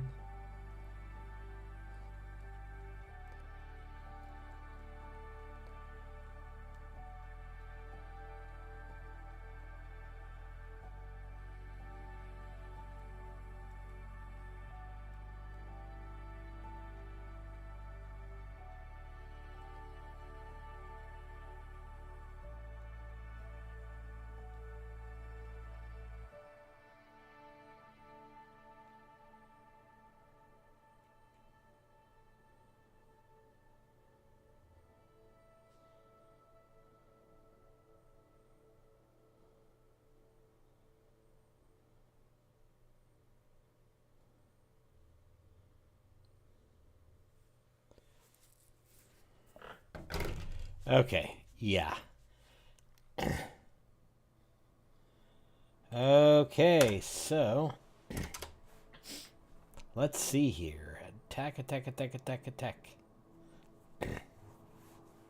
I don't know.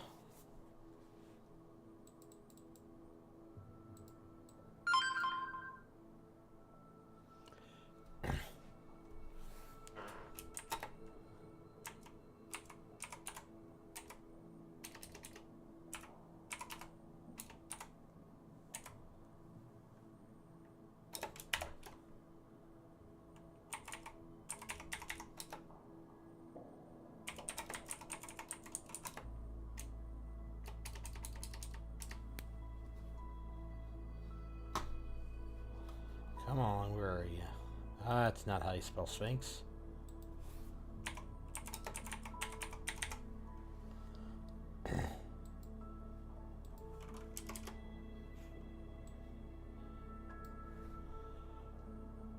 Format, columns, boom.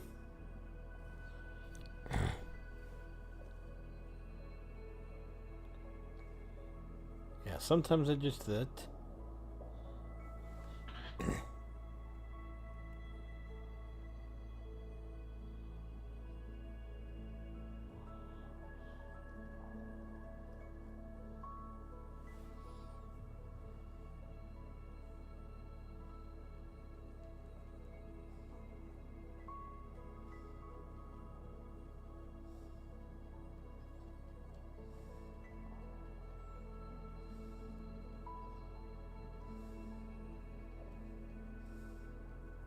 Oh.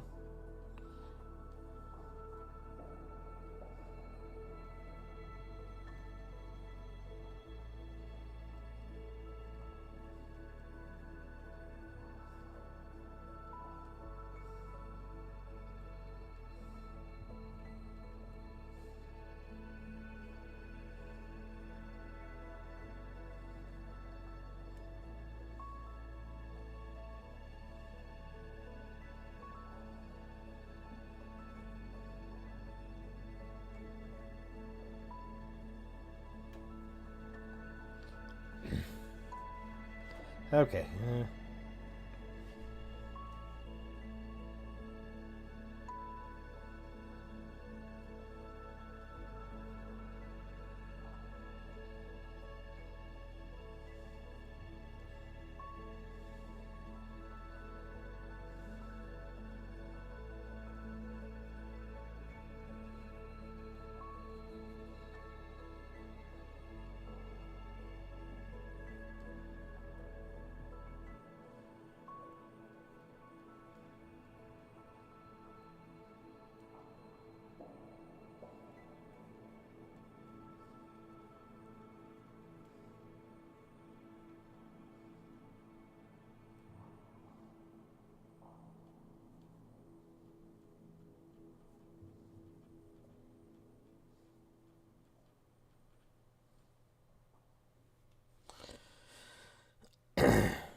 Okay, there we go.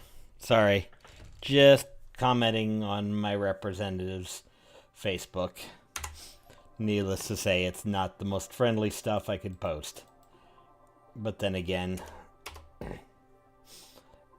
Oh well, let's see here.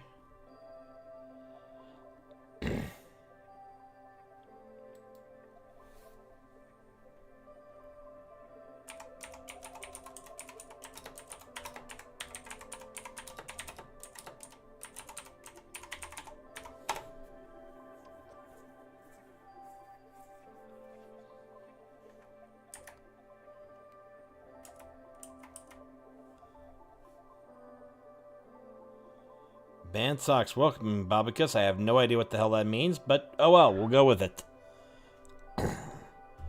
Wait a minute, you did this to me last night. My brain's too busy thinking. Stop making me think. Yep, I'm literally dealing with a sandbox because we are in the shifting sands. So it's literally a sandbox. But this is the second last part of my adventure.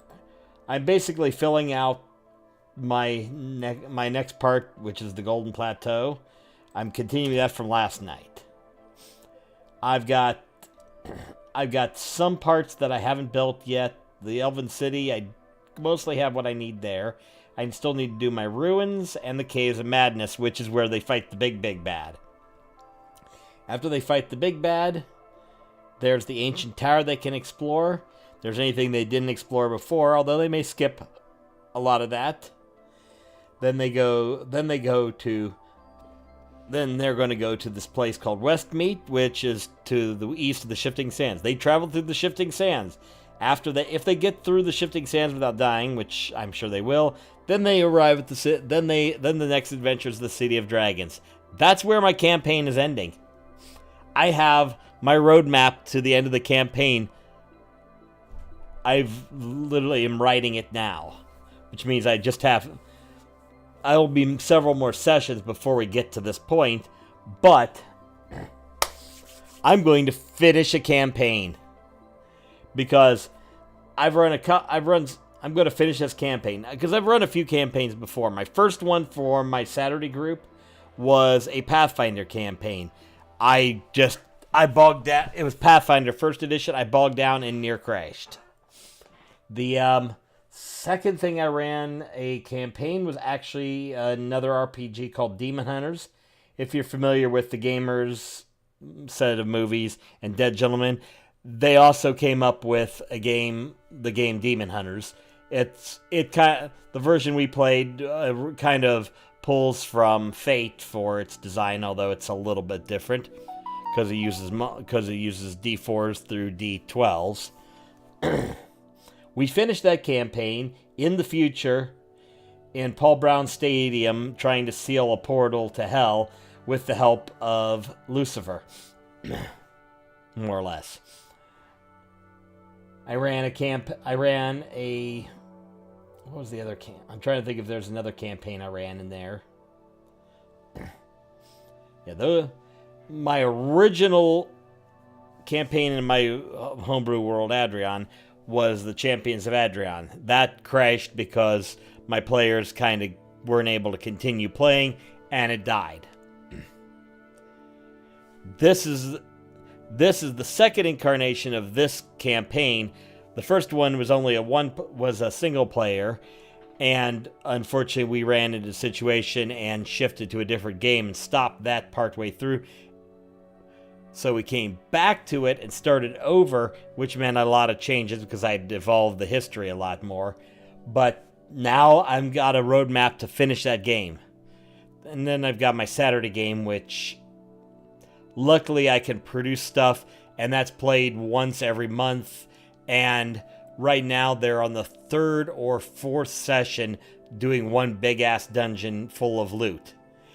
Then I got to figure out how they're going from then I got to get them to some other points, level them up a couple more times, and once they level up enough, then I'll throw them against the big bad. So that one's going to carry for another year or two. I'm not worried about that. That doesn't require a lot of creation because it's a group of, like, our group can get up to 8 players real easy. Okay, so I'm not going to worry about filling these guys in. Let's see here. What else do I need? No, here.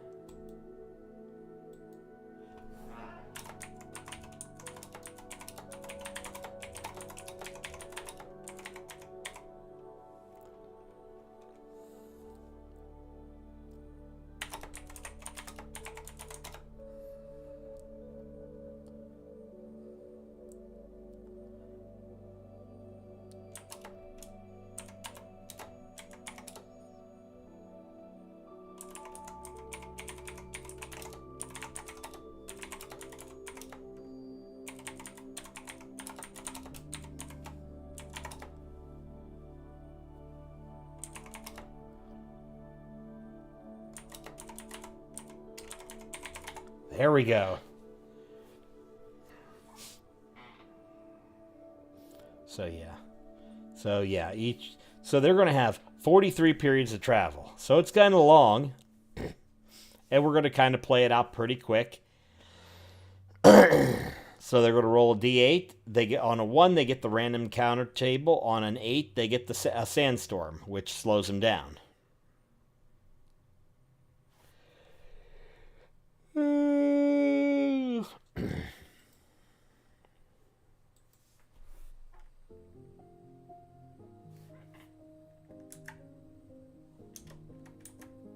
Okay.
Let's see here.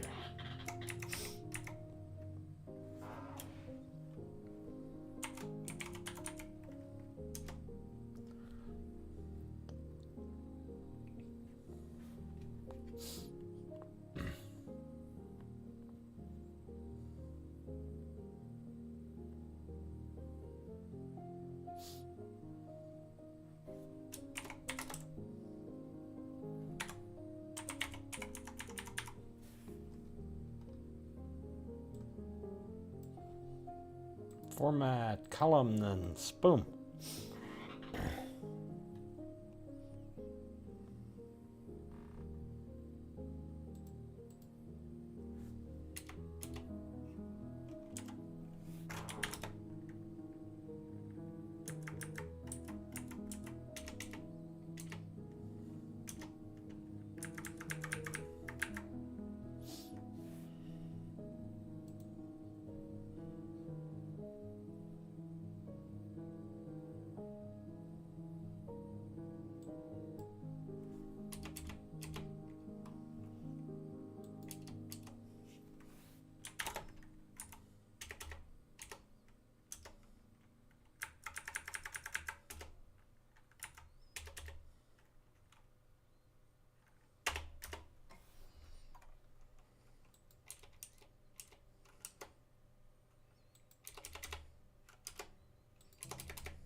There we go.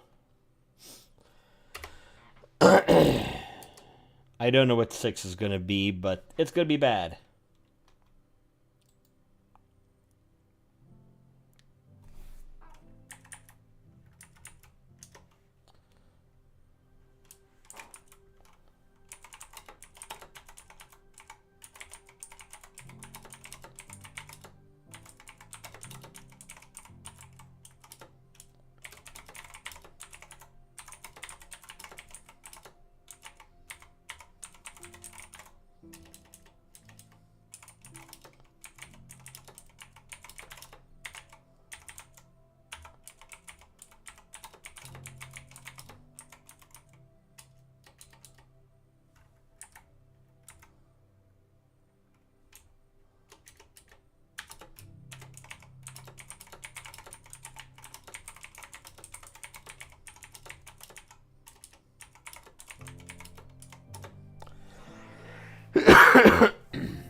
Okay.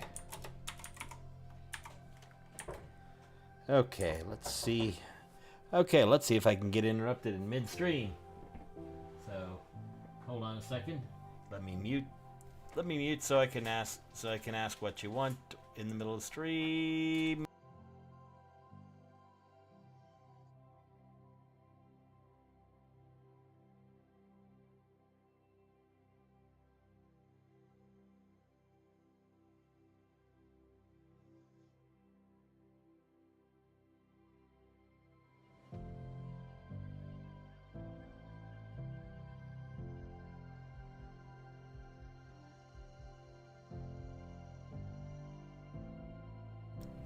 Okay, so there's a dead mouse on my daughter's clothes. Must have been the one that got out of the trap. But oh well, I'll fix that. Ew. Which means I'm... Why...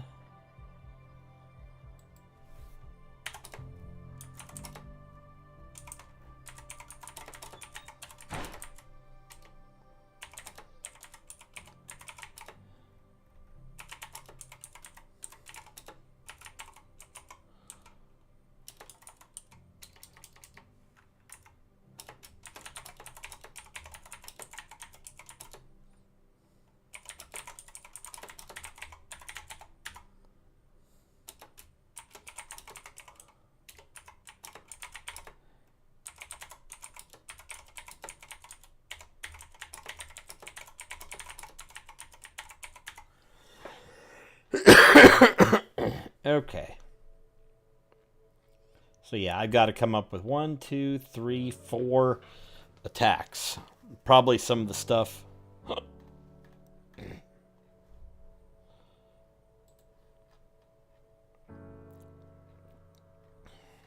Let's go here.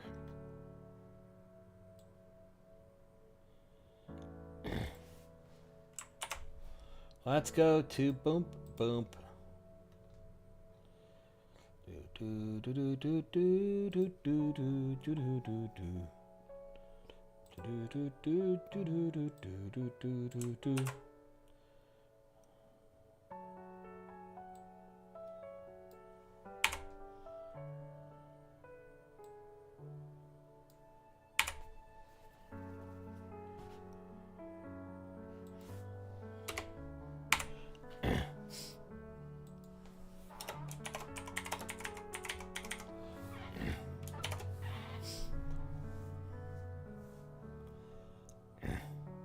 So I get 1, 2, 3 more. Let's find out.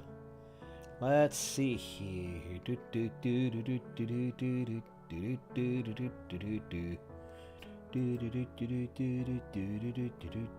boop, boop. Character, no. Let's get out of ancestries. And yes, I call races ancestries now. Ancestry is species, because race is steeped in... The term race is steeped with a lot of bad. In long term, it's better just to eliminate it. Long term. So while I will still say let's click on race, I'll still also try to refer to it as not race. So let's go to game rules. Monsters. We are going to go to dessert. Filter.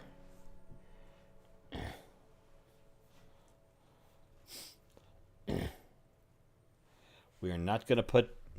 Yeah, the nice thing is there's no dragons yet.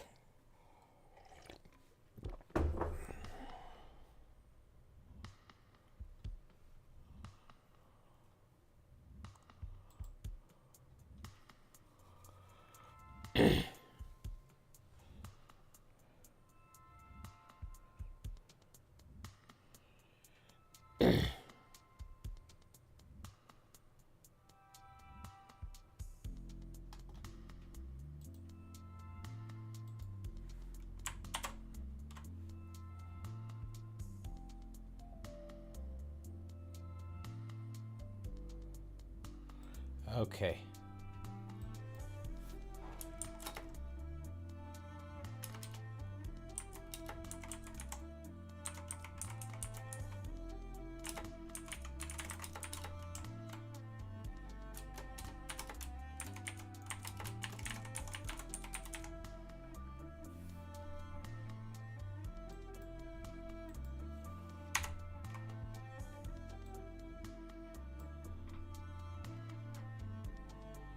Okay, click, boom.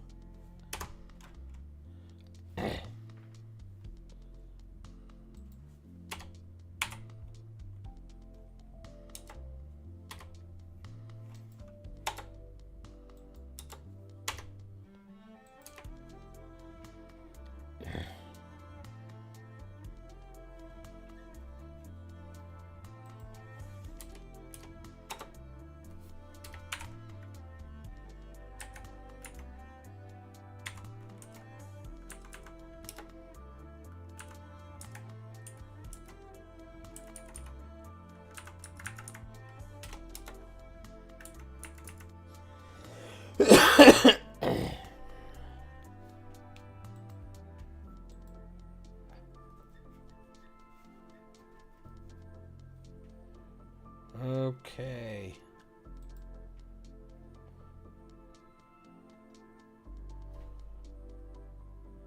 That's only a CR5, so it should be an easy fight for them.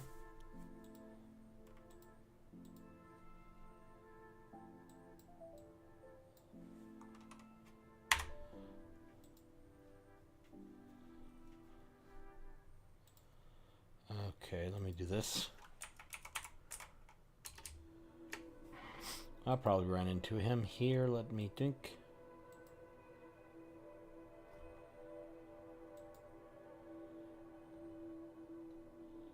Ancient Blue Dragon.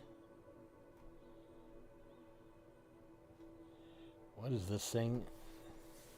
Seratan?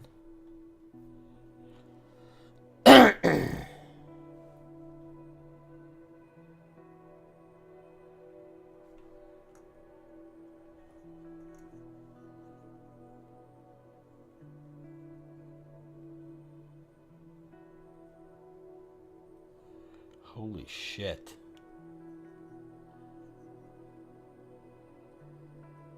This thing is...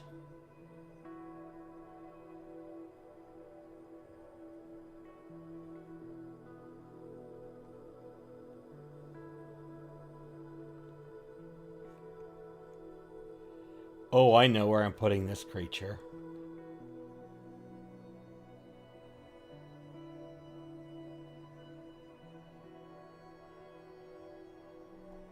Whew. That is ridiculous. Nightwalker. What is this thing?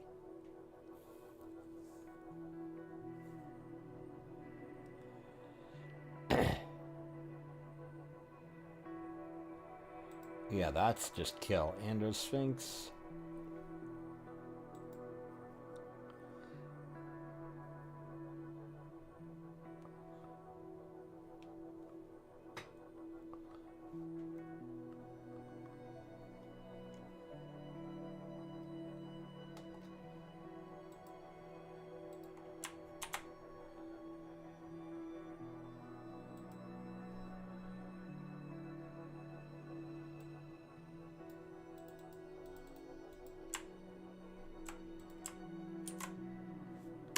Okay, there we go.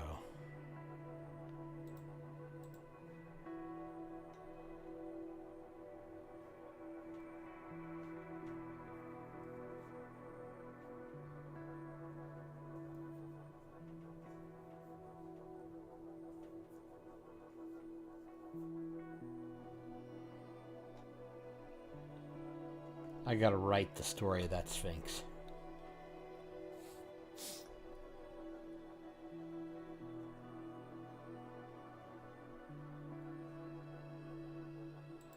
Next.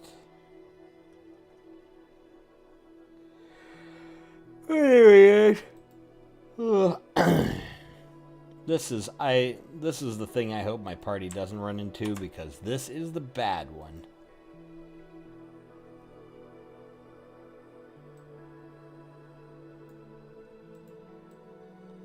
The fucking purple worm.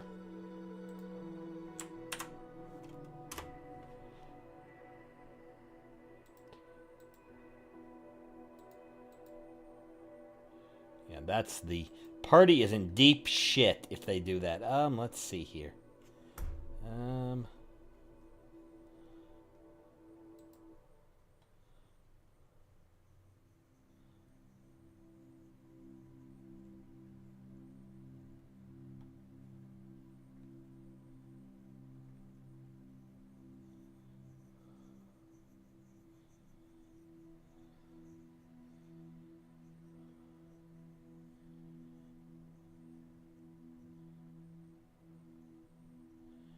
Okay.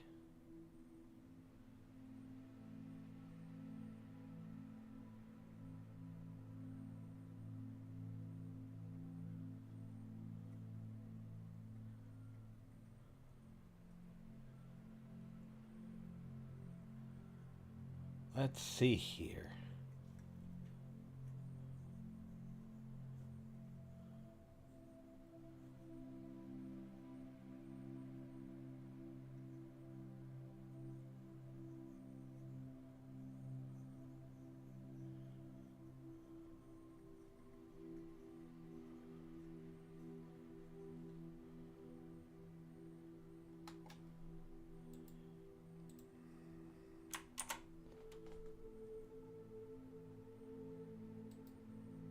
Yeah, we're gonna put this in.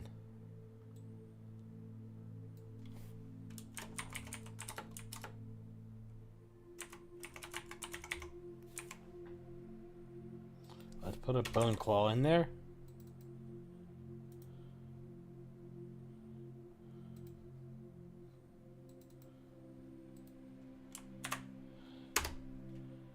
Um,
let's see here.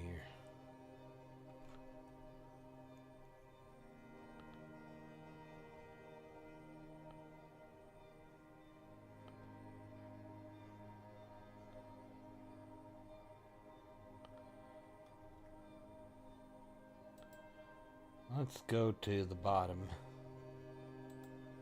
for the swarm attack.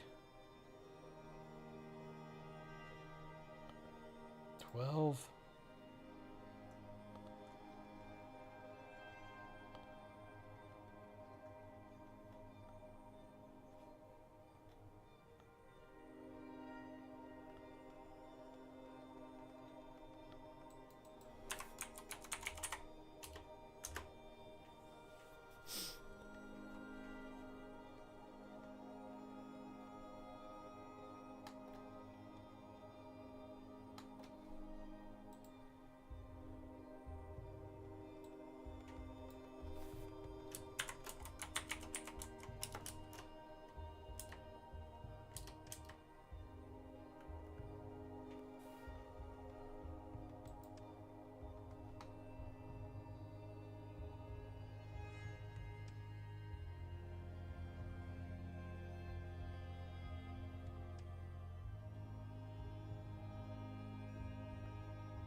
Let's see here.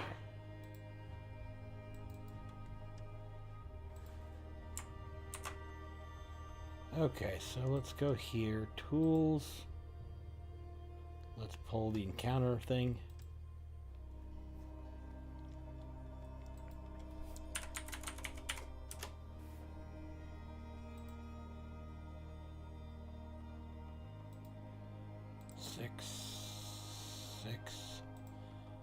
Six, yeet, yeet, yeet, yeet, yeet.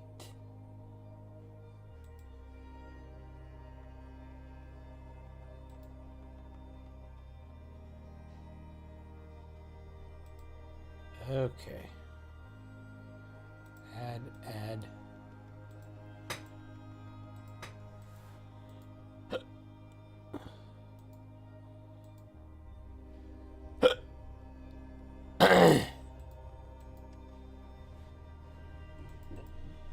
8, 9.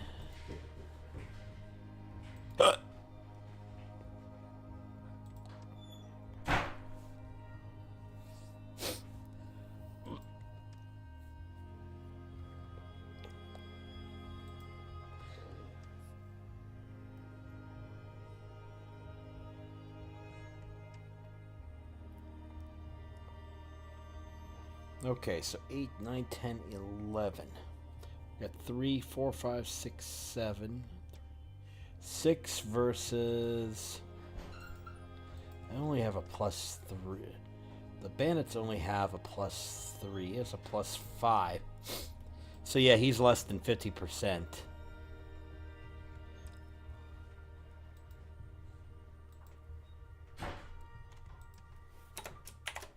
8.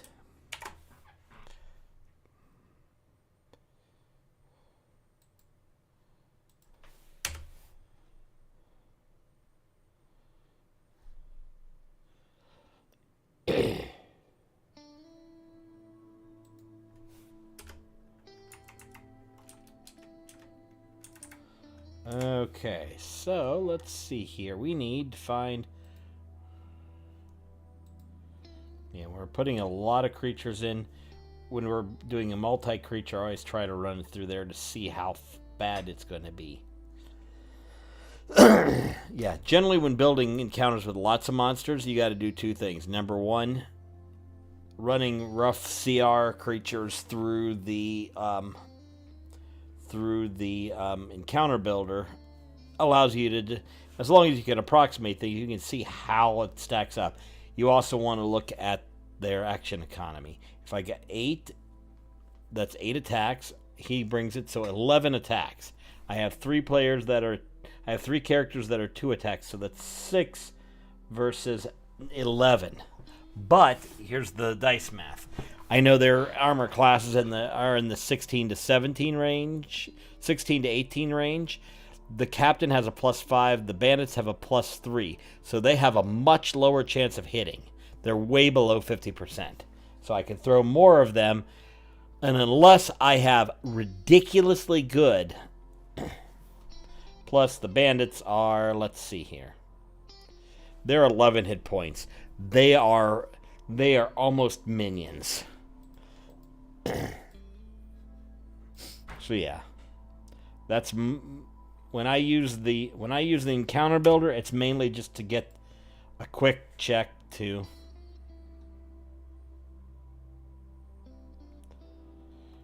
Okay, so let's go here.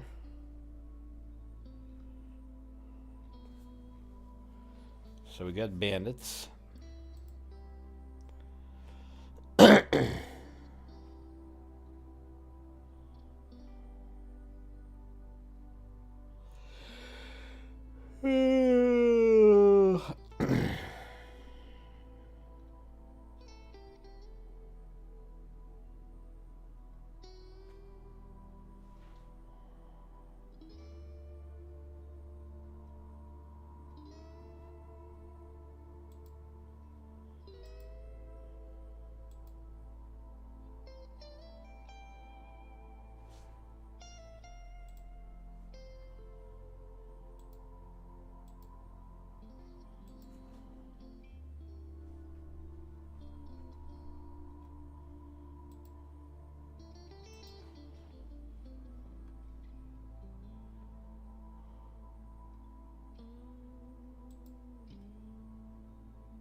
What's a death dog?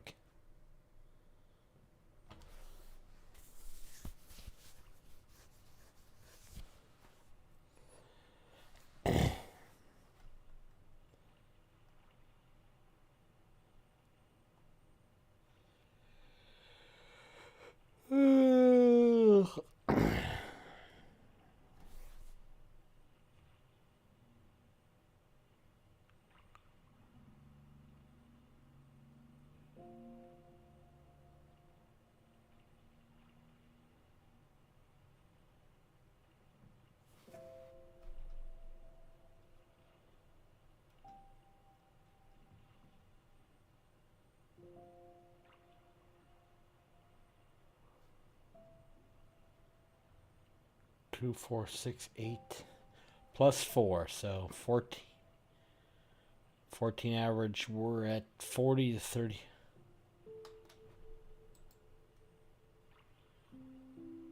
Okay. So we're going to do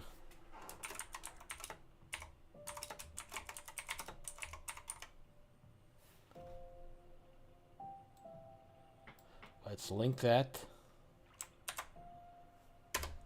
And now we go to Encounter Builder. Clear the board.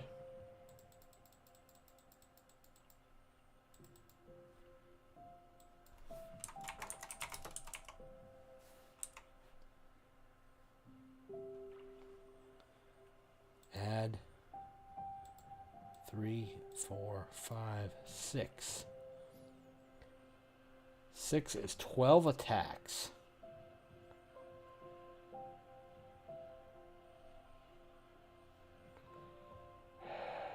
For 6. No, they'll have 8. Now that I think, you know what? I think this got easier because I'll realize there's going to be 4 characters. There's going to be my barbarian. There's going to be the barbarian. There's going to be the what is he? Fuck, I can't remember. Moon. There's going to be the Bear Totem Barbarian. There's going to be the Ranger. There's going to be the Bard NPC. And the 4th character is Daria, a.k.a. the Dragon Draytan. She is going to be able to she's going to be able to throw up, throw down, and fuck shit up real quick. So yeah. I mean, she's not that powerful unless she goes dragon. And I'm going to give her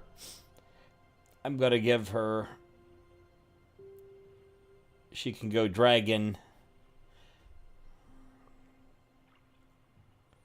She can go dragon, but I got to figure out how I'm going to cost her some things. Because once I bring her back in, after we defeat the big bad, I have to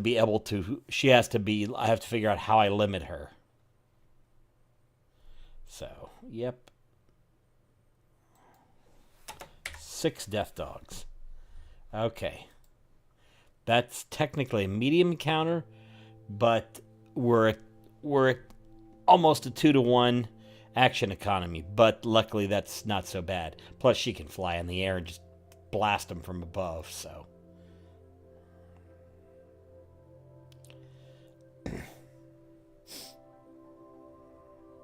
Okay, so yeah, I think, and again, the whole idea is they're not going to run into this shit. So I think I got this done. I'm going to call it there for the night because I got a good amount done, and this is awesome. Now, tomorrow is Friday. I work, but I'm off Saturday and Sunday, but I have D&D, but I don't have to do too much on Saturday, so it's a toss-up whether I'm streaming. And I may be back at this, or I may go back to Diablo 3 and start trying not to fall asleep on my way to kill Asmodan. So,